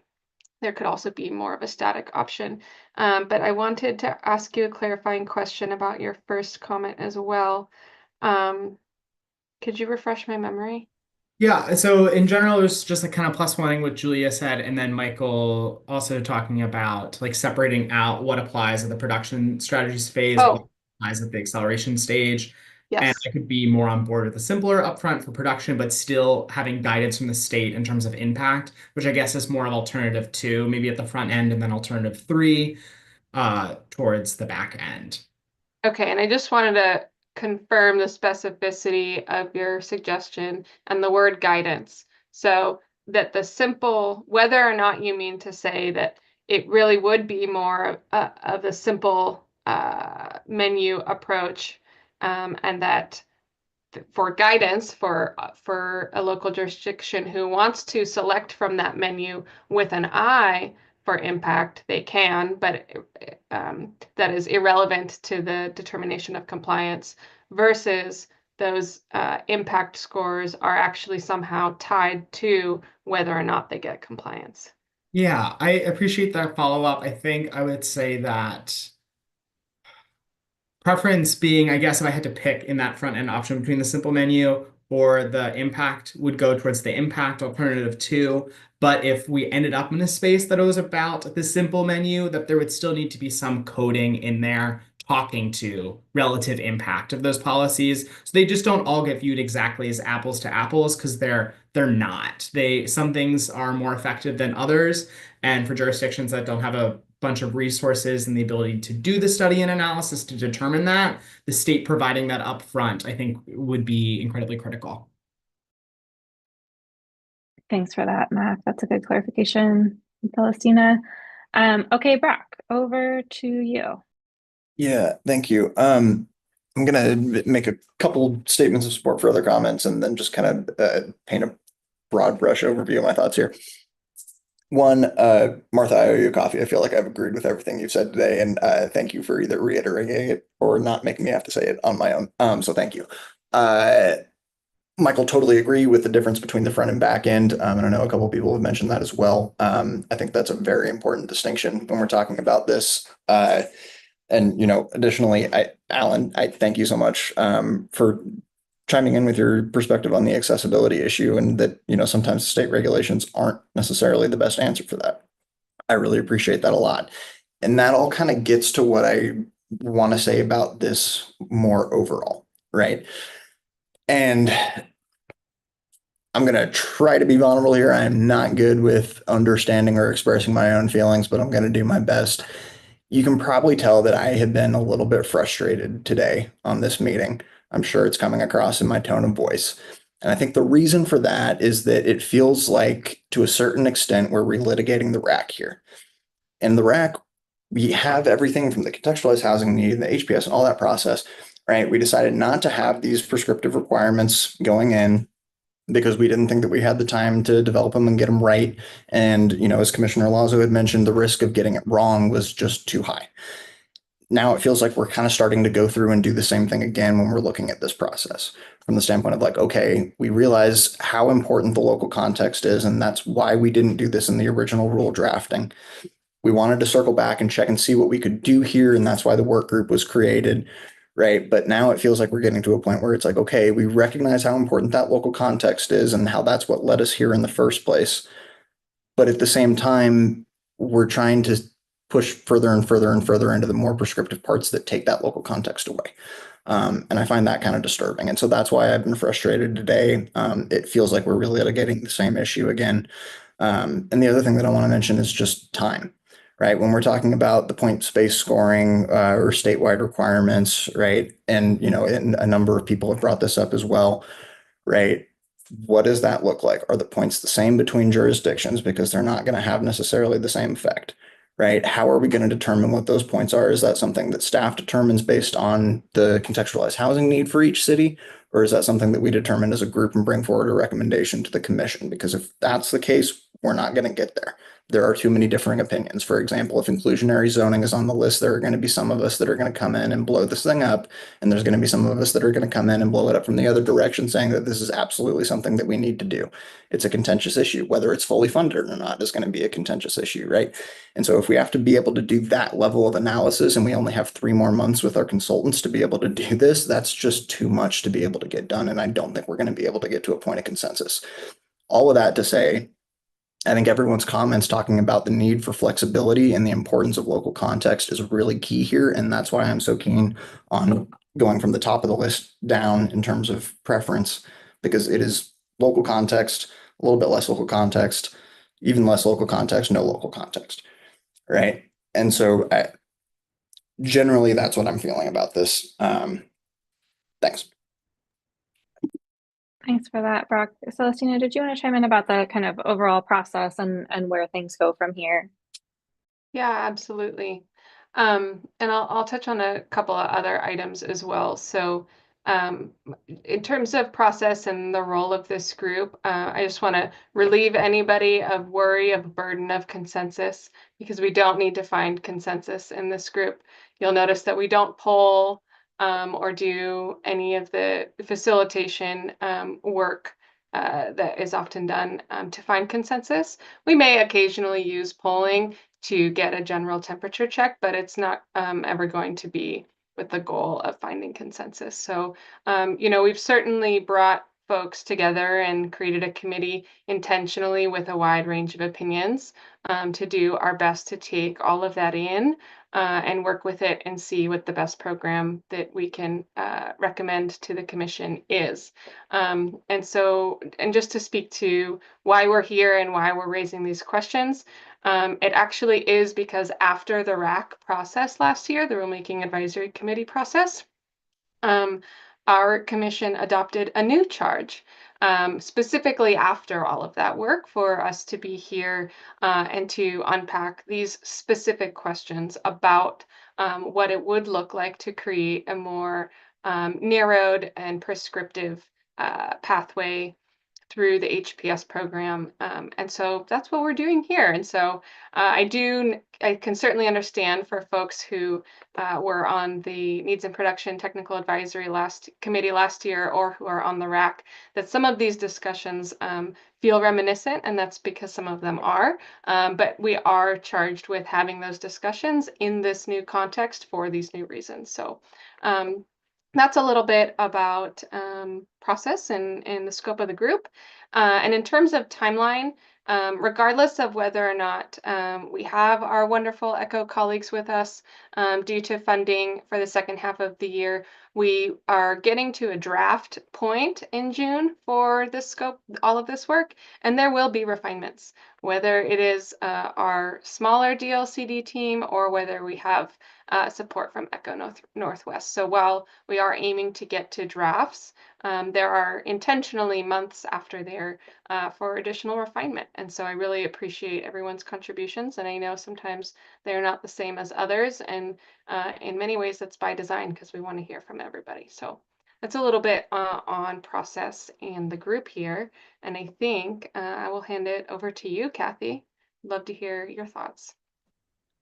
Yeah, I was wondering why you wouldn't just flat out do number 2 if you're going to make cities go through an entire process. Why not have them use the highest impact pathways for each of what they have to do? If we've determined that that's the highest impact, it would be the easiest thing to use to get to where we're trying to go.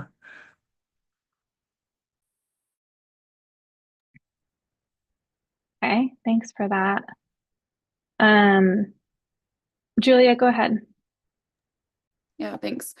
I just wanted to, I don't know, weigh in, I guess, as someone who's also been on the NAPTAC and RAC, that first of all, there are quite a few people that I've been working with directly, and also who are just in these meetings, on their own accord, obviously, who I think have expressed a desire for at least exploring some minimum requirements around certain equity issues. And so I just want to, it's not a shared sentiment that no requirements would come out of this process. Secondly, I also see within pretty much all of the alternatives that we're talking about, because no one has even touched alternative number 4, which I think is appropriate. But all of these alternatives have a level of optionality and not outright requirements.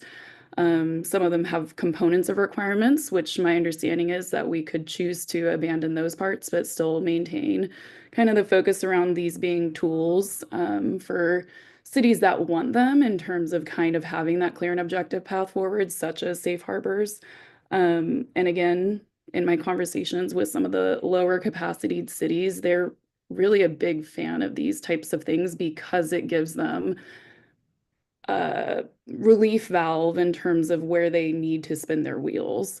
And also gives them political backing, for example, if they need to get in front of their city council and get them to kind of buy in on certain things by having a list that the state has put forward that they can choose from. So I'm hearing everything that is being said, and I'm not trying to dismiss that, but I also just want to note that there are a lot of different perspectives here, and that I also am not seeing any of these as outright simple requirements besides alternative 4, which no one has talked about. So I just wanted to jump in there with that. Thanks. Okay. So I don't see any more raised hands. This is when we had scheduled to pause and take a break. It feels like a good time for a break to me. I guess if anybody has an additional comment on this topic before we move on, feel free to throw your hand up or throw it in the chat, and we can get it into the next. We can come back and touch on it after the break if we need to. But what we have on the agenda next is a 10-minute break, and then come back, and Celestina kind of previewed this a little bit, but come back and kind of show how the adoption ready actions connect to the compliance pathways and sort of how those intersect and relate to one another. and a little bit circle back to some of our questions on the adoption ready actions. So that's what we have scheduled next. I don't see any last requests for comments on this. So I'm going to suggest, Celestina, should we come back at 11:20 as scheduled? All right, we will be back here at 11:20. Go enjoy yourselves a nice 9-ish minute break.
All right, we are at 11:20. I'll invite folks to reconvene.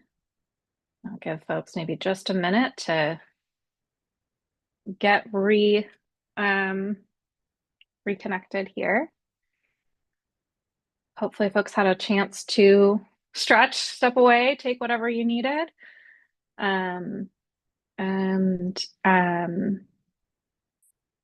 Celestina, I'm assuming, do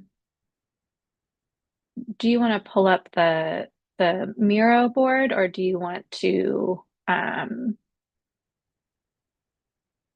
pull that up right away, or do you want to hold off on that? I'll probably do it here shortly, but before I sort of blast our eyes with so much text, basically all of the text in your compliance pathway memo and some of it from the adoption ready action memo, I'll just frame us up here for a moment. So hope everybody got a glass of water or a quick break. And just to recap one more time, the goal here is to merge these ideas just so that we are tracking where different parts of the conversation place, where the adoption ready actions place in the conversation that we just had about compliance pathways. So without further ado, here we go.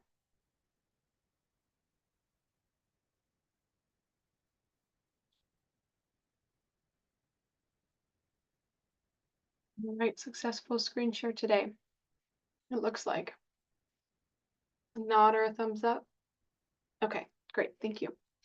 Other than it being very, very tiny, which I know you're going to zoom us into in a minute.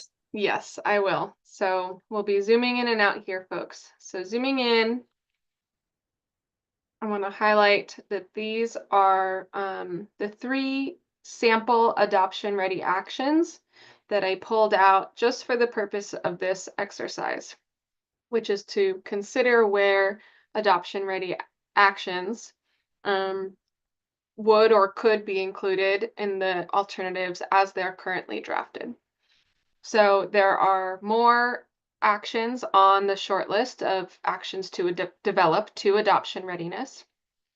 This is just, again, a sampling of 3, 1 at each level of potential development, from level 1 requiring substantial local preparation, level 2 requiring some local customization and testing, and level 3, just to recap, little or no analysis. Pretty straightforward in terms of implementation. So hopefully the goal of this sort of walkthrough workshop is to see where those might fall in some of these proposals. And then ultimately the question to have in the back or the front of your mind is, does seeing this change any of your feedback? Does seeing this change any of your feedback about what actions you think should be developed to adoption readiness, or how the compliance pathways work, and to what extent the actions that are included in those pathways are developed to adoption readiness? Those are some of the questions to keep in mind. With specifically, I want to highlight the filters of our policy objectives and our racial equity framework for decision making. So we had a lot of options for discussion questions among the last 2 agenda items, and some were oriented to those topics. And I think that's an area where we might want to focus a little bit more on this 3rd agenda item to hear y'all's thoughts on how this program, as it may come together, and the various alternatives support our policy objectives and, mitigate burdens and maximize benefits and distribute benefits and things like that. So with that, I'm going to take us to the walkthrough for alternative 1. So alternative 1 is the simple menu. So just for a moment, visually, you can see those 3 actions are represented in the simple menu. They happen to fall into different rows or different needs. So if we were to just consider these 3 as adoption ready, kind of that's where they would fall in this paradigm, maybe. And to get more specific about what that means, we've taken the table that's in the memo where we track the program component the alternative might apply to, the compliance tool we might apply, and then how that works, a little narrative, and added a column to say what role would adoption ready actions play if we applied them to this simple menu. So just to talk through this first one a little bit, in the Housing Production Strategy Program, with a simple menu approach and a safe harbor, ultimately, the local government may choose to include these adoption-ready actions in their housing production strategy if they have not enacted them already. And if they do, selecting, for example, all 3 of these adoption-ready actions would satisfy meeting the affordability, accessibility, and affordability and high opportunity area needs, respectively. Now, I know we heard a lot of comments about, for example, should it only be one action in each need, or should it be more if we were to pursue alternative 1? But again, just to get a sense of how the alternatives work as previously drafted, and any of this could and would be amended as needed. And then when we apply the rebuttable presumption tool to the acceleration program and this alternative, we could see that the acceleration program will look to the lists of actions in the simple menu to identify potential actions to include in the acceleration agreement. And if the local government has not already implemented these adoption-ready actions, one or all of them could be used in the acceleration agreement as, I guess this language should be a little bit different, would be the starting place in the acceleration agreement to remedy or mitigate barriers, right? Rebuttable presumption being this is where we're starting unless we can demonstrate that an alternative would be better suited. So to take a closer look at one of these, we see the characteristic of affordability here, and example actions for actions that can meet that need. And then we have the level 2 SDC exemption for all affordable housing, which is I believe the language that we had again proposed in the menu, and we heard a lot of feedback on today. So just to recap, in this case for the housing production strategy, if a local government were to say, you know, I really want to lean into these adoption ready actions for the purposes of my safe harbor and selecting one action from each need, I might select this one because it's developed to adoption readiness. I think there are also others on this list that will also be developed to adoption readiness, but again, just as an example.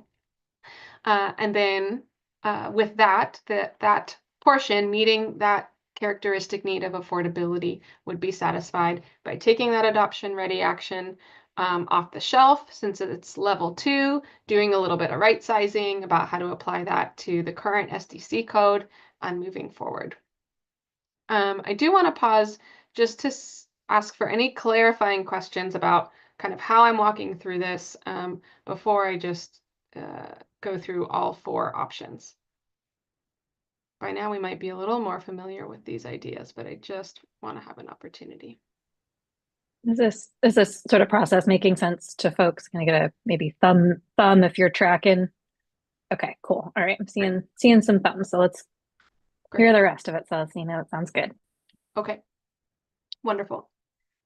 So, you know, that's been drawn out similarly for where each of these 3 sample adoption ready actions show up in this alternative menu. So we've got the pre-approved building plans, specific for accessibility as one of the actions meeting characteristic need for accessibility. And then the nexus of affordability and high opportunity areas need, potentially being met by land disposition specifically targeted at affordable housing in those high opportunity areas. So again, that's brings up the question of the tool and where it's applied. But as we currently have the adoption ready actions laid out, that's the sample action that we're looking at. So I will move us in to alternative 2, impact ratings.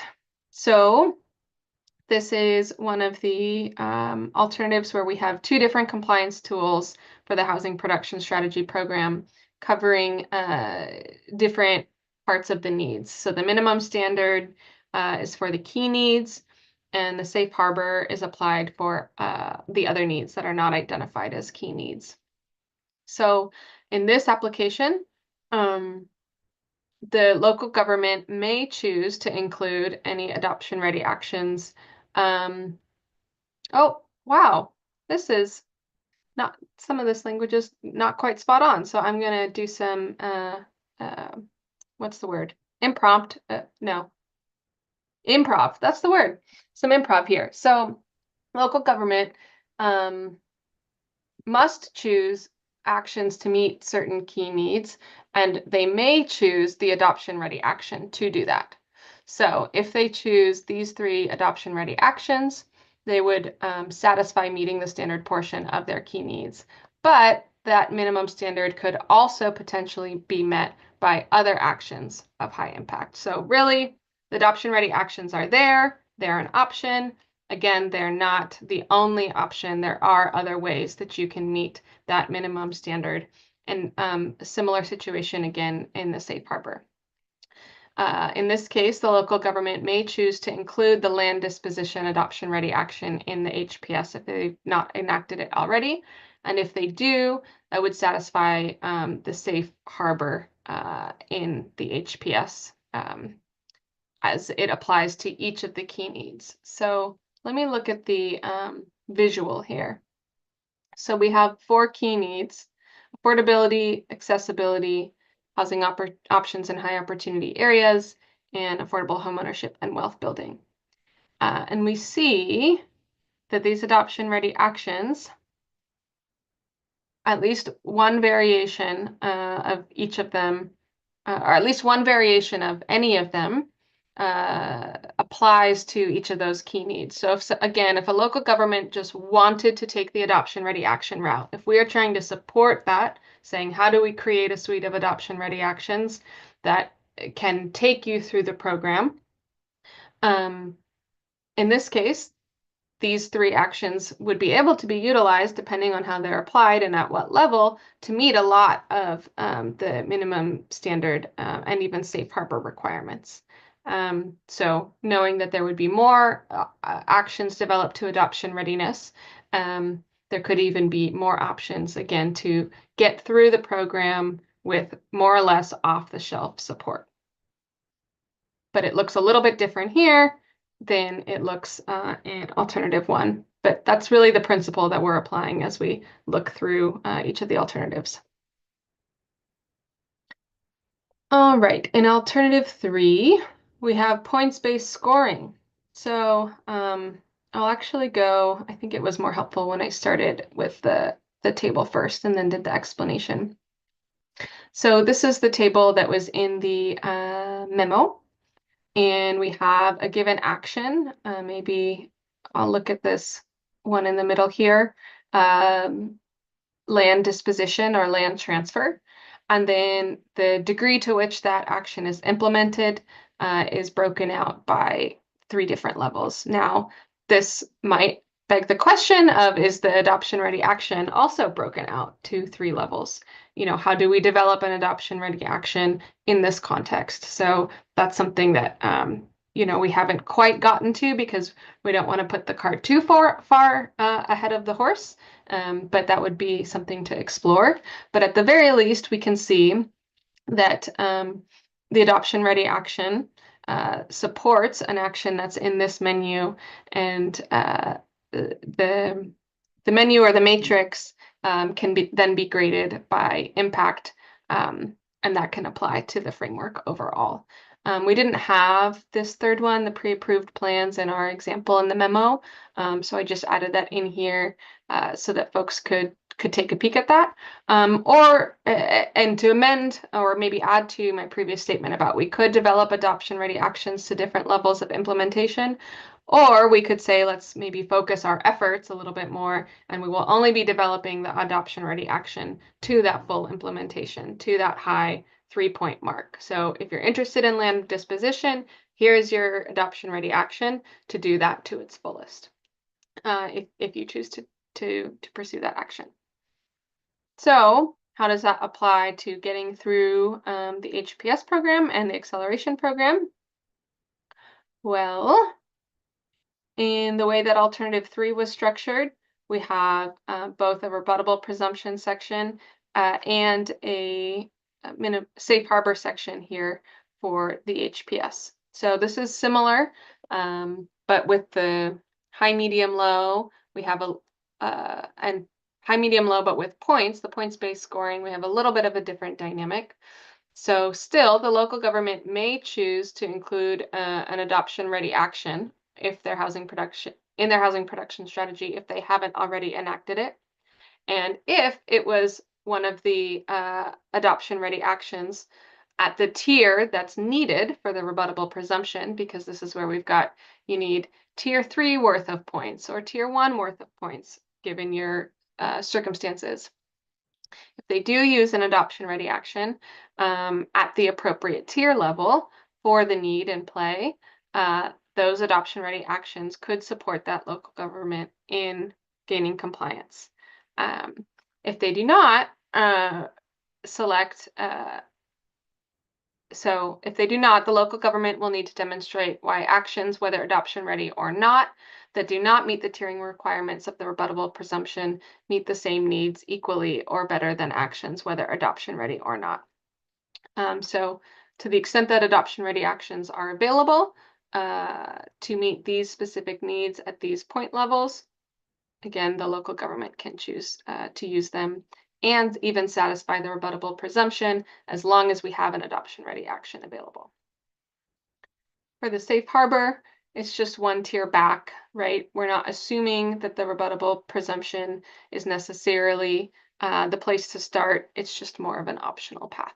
And same thing, needing to hit that point level with whatever actions are selected and the option to use any adoption ready actions that are available. In the acceleration program, however, when we bring a minimum standard into the picture about how actions may be selected or different options to consider for the acceleration agreement, let me zoom in a little bit more. The acceleration would look at the scorings of actions in the list to identify potential actions to include in the acceleration agreement. And so if the local government has not already implemented these adoption-ready actions to the highest scores of implementation, one or all of the adoption-ready actions could be used in the acceleration agreement as options to reduce, mitigate, remedy identified barriers. So once we apply that minimum standard in the acceleration program, the adoption ready action and the degree to which it's developed becomes a little bit more, what's the word? Maybe it comes into play more, into greater consideration because it might be more directly applied in that minimum standard setting.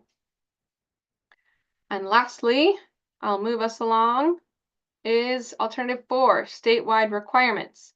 So interestingly, or perhaps just coincidentally, the 3 sample actions that I selected from our adoption readiness package were not in the list of alternative 4 statewide requirements.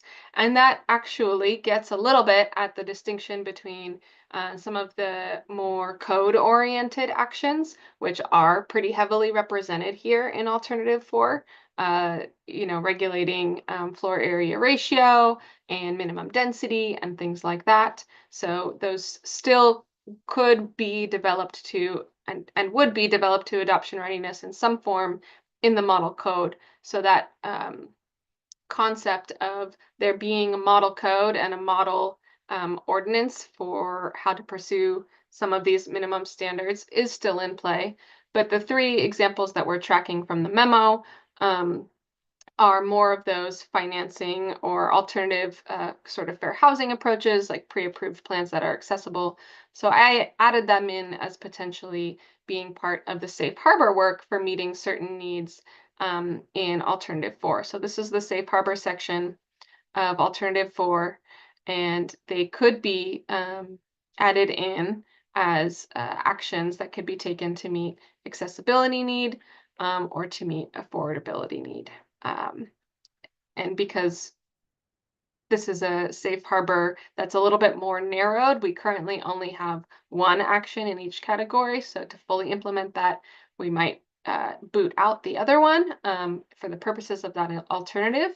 But we see that there would be probably more utilization of the adoption ready action, certainly if it's a minimum standard in the program, and even if it's the only option available for a safe harbor, then we would be expecting even higher utilization of those actions that are developed to adoption readiness. So some of this may have started to seem a little self-evident by the time we got to the end, but I also know that in the course of this work, it has at times been a little bit challenging to draw the line through, well, what does the adoption ready action really do? And how do I think about what it is and what it isn't? So in many cases, it's an option. In a few cases, it might end up being required. And with that, I'm interested to hear, again, like I mentioned, any thoughts about how that shifts or doesn't, any of your thinking about which adoption ready actions to pursue, how far they should be developed to readiness, and or which of the alternatives works well for the program as well, alternatives 1 through 4. All right. We have just a little under 10 minutes left. I'm going to say, in the interest of time, we'll just take clarifications, anything else that has come up for you, having seen all of that, we'll just lump it all together. And we've got, 8 to 10 minutes for conversation. Go ahead, Michael. I assume for time, Celestina, you were breezing past some of the acceleration steps there, but I guess my recurring point with the acceleration program is always, it is very important that it be predictable so that the city can anticipate if we are referred, then we will have to be required to do such and such. That's going to enable the political conversation at earlier steps in the process. So I guess maybe I think it's important to keep that in mind of like how much discretion is there in DLCD's evaluation of whether a city has met its goals in the scenario where it gets referred. I think that amount of discretion needs to be minimized so that it can be maximally predictable from the perspective of the city and from the public's perspective, so they want to avoid getting referred. Okay, thanks for that comment. Other thoughts from folks? Did anything stick out for you in seeing kind of how those adoption ready actions might show up? Was there anything that you thought like, man, it will be really important to have an adoption ready version of this if we end up going down this particular compliance pathway, because we will really want to make it as easy as possible for people to do it, or because it might be part of an acceleration agreement, we will need to have something pretty well developed so that we can tell them, you have to do this thing.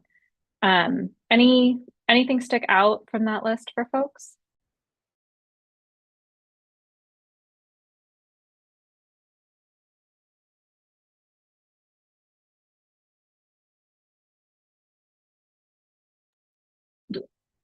Did folks have questions? I guess I want to sort of see, does it was a lot to take in. It's helpful to sort of like walk through it.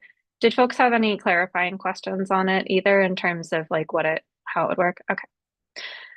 And we debated not presenting it because it's just so heavy and in the weeds, and you can tell we thought that it might not take too much time, but also just might be a helpful framing and recap. So if really that's, the purpose it serves, I think that's all right too.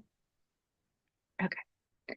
I see Mary Kyle. I will say after this, if like if you think you might want to chime in, maybe go ahead and put your hand up just so, and then I can give you a minute to compose your thoughts. But then I can know whether we want to leave space for other folks to chime in. Go ahead, Mary Kyle. I just wanted to say, I thought Celestina's explanation was really clear. So don't mistake nothing for necessarily being, befuddled. I thought that was very helpful in pulling the things together. Thanks. Thanks for that, Mary Kyle. Appreciate it. Mac, go ahead. Yeah, thank you. I agree with Mary Kyle's comment there on that was a very useful and clear presentation. So thank you so much. The thing that I'm thinking about is even after going through that presentation, I still lean towards a point-based or at minimum an impact-based level. I fear that with the simple menu that if we want jurisdictions to go towards policies that either stack and can be effective or out of the gate can be high impact, that coding them for that level of impact, whether that be point values or impact high, medium, or low scores, is really important to make sure that we can address sort of the needs. I still think that a points-based system could be of a lot of value and can be flexible enough to allow for local choice, responding to local conditions, as well as scaled in a relative manner, as I think I mentioned previously, of if you are pretty close to meeting your targets, you shouldn't have to get a lot of points off of that. But if you're really in a hole, and you know that at the housing production strategy stage, you need to match in your jurisdiction the level of need that you have. And going towards a simple menu option doesn't really recognize and allow for that as much, especially if you want to achieve high impact sort of goals, which I think we do to help unlock production throughout the state. Thank you. Thanks, Mac. Shannon, go ahead. Yeah, I want to also lean in on just saying, Celestina, thank you for this presentation. I thought it was so elucidating, and some of us have been hungering for a long time to see these adoption-ready actions like crosswalks with actual scenarios and to look at scenario planning. I would just say, like, personally, I would love the chance to sit with this for a little bit and percolate on those scenarios that I'm not necessarily ready to provide all feedback today. Thank you. Thanks, Shannon. Okay, I see 3 more comments. We've got about 3 minutes, so I'll ask folks to keep it brief if possible so we can give everybody a chance. Go ahead, Brock. I'll throw a second on Shannon's piece about wanting some extra time to sit with this. And then I'll just say, I think, I agree with Michael that when we get to the acceleration program, that rebuttable presumption or minimum standard is more appropriate to use there than in the front end. Okay, great, thank you. Go ahead, Martha.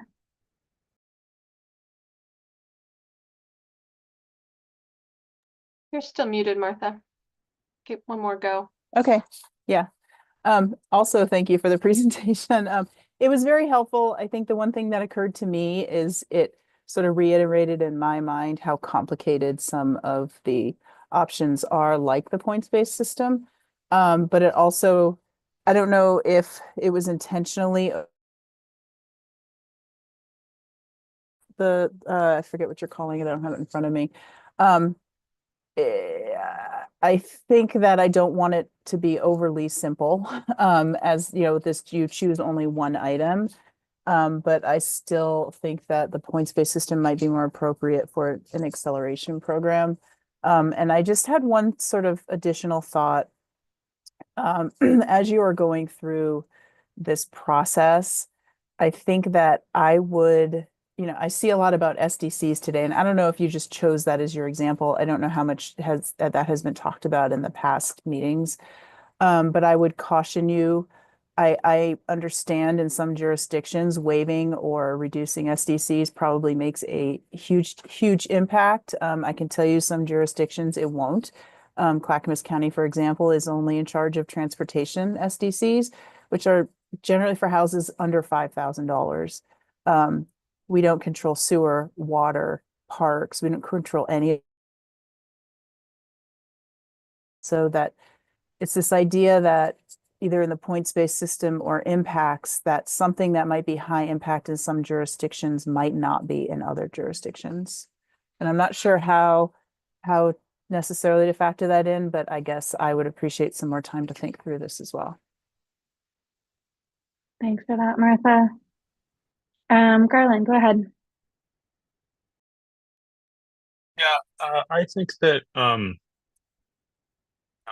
comment, I think I need some more time to sit with this offline and really think through these options. It seems like a bewildering amount of options at this point, especially if I put myself in the shoes of a local jurisdiction trying to understand how these menus might connect to real world actions and trying to map out, okay, well, how would we actually produce this or manifest the production of this amount of housing in this amount of time? And I really want to understand whether this is the right set of options and whether this set of options really could induce that amount of housing development within that amount of time across the state.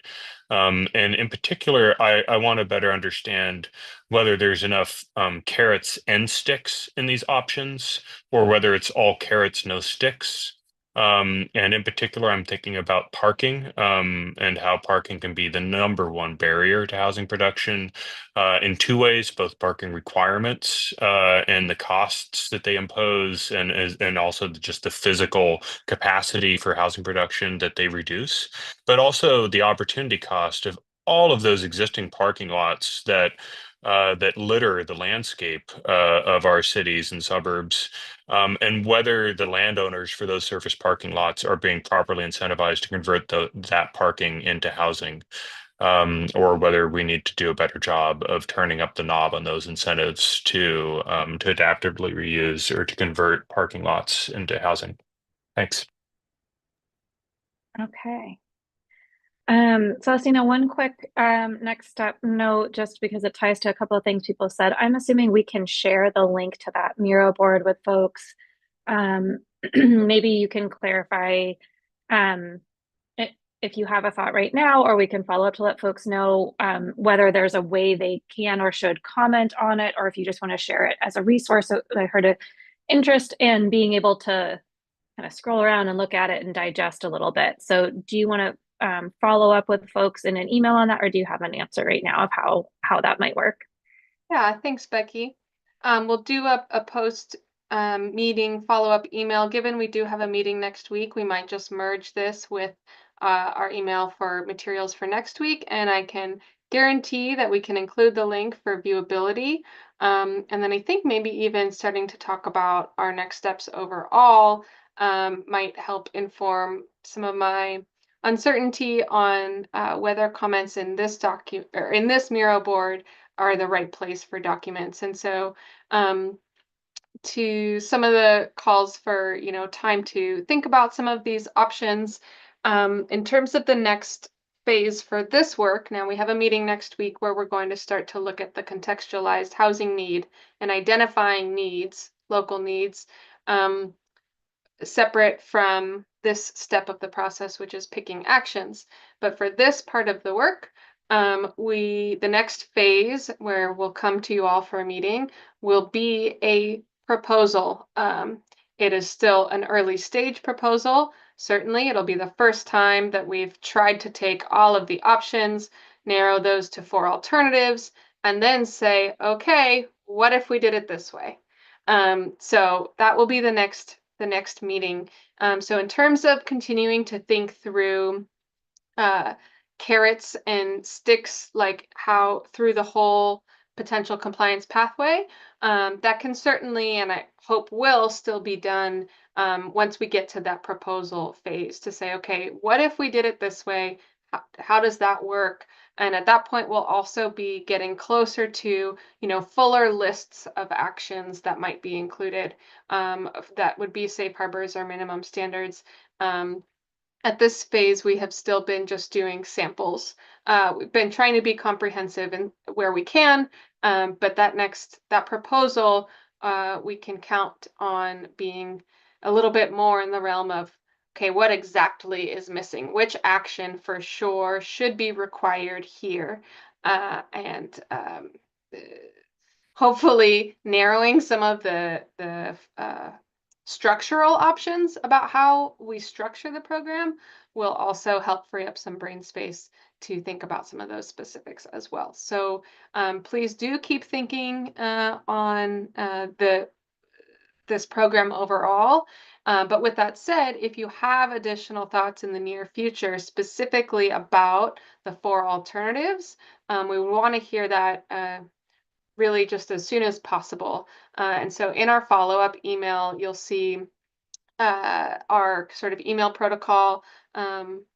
Martha, I'm sure Karen is a little bit more familiar, but in the follow-up email, it'll include how you can submit your additional thoughts via email, because that'll probably be the best way for us to hear from you in the short term about any additional thoughts on the alternatives or the actions to develop to adoption readiness before we get to the proposal. And then there will be plenty of opportunity to weigh in on where you think the proposal works well, where you think it missed the mark, and what's missing from there. So certainly still time to continue to weigh in. Hopefully that helps, just because I heard quite a bit of that interest in wanting to chew a little bit more. Thank you, Mari, for pulling up just these few next steps. So as I mentioned, that April 16th meeting, the April 23rd meeting is when we'll be back on this topic with that proposal. But the next 2 meetings, we're going to shift gears a little bit, March 19th and 16th, to really think about what it looks like to apply this compliance pathway thinking to housing need identification, which is a little bit of a different nut to crack. So that's what's coming up starting next week. I did kind of jump a little bit into next steps just because of some of the comments we had, but I do want to take a minute to recap, and maybe I'll punt it over to you, Becky, to see if you have any thoughts top of mind for a recap. Sure. I guess I can offer a few things that stood out to me, and then Celestina, let you chime in or call on others to chime in if appropriate. Definitely on the adoption ready actions, heard interest in making sure we're being clear about the code components and sort of what the future life is. What are the regulatory land use pieces that are, also getting moved forward.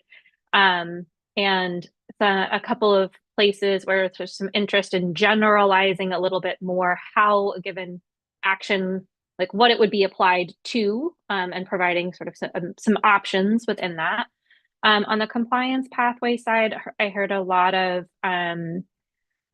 interest in making sure that we're, as much as possible, within a construct that is not really about individualized choice, to try to make sure that whatever compliance pathway comes out has, as best it can, is nuanced based on the degree of need and what cities have already done, and that there's some amount of just some choices that jurisdictions get to make, at least within the HPS, and that maybe there might be less choices available in the acceleration program component. I think those were some of the things that stood out to me, and recognizing that the impacts, it is important to recognize impact, and that also impact is going to look different in different places. So those are some of the themes I heard. Celestina, do you want to build on that? With time, I'll see if Vice Chair Lazo, if you had any thoughts. I know that just to, in my handoff, say that I think we could still do more to unpack some of our racial equity framework for decision making, but I'm wondering if you have any thoughts. Yeah, thanks, Celestina, and thank you, team. This is such as always, an incredible body of work. And what I'd say about what we went through today is, like I say about a lot of things, that context is king, right? And so we provided a lot of context today. As I said, kind of drilling down into the details. But we shouldn't forget the context that is above that, not only the goals and priorities, but just as you said, Celestina, the racial equity framework. And I think there are a lot of places where we can make that connection from that very top level down to what we're going to be doing on the ground and deserves careful consideration. And I appreciate that folks are willing and able to have those conversations here. Okay, Celestina, any last words before we let folks go on with their day? Just many thanks. All right, thanks you all. We will see you next week. Appreciate your time. Thank you.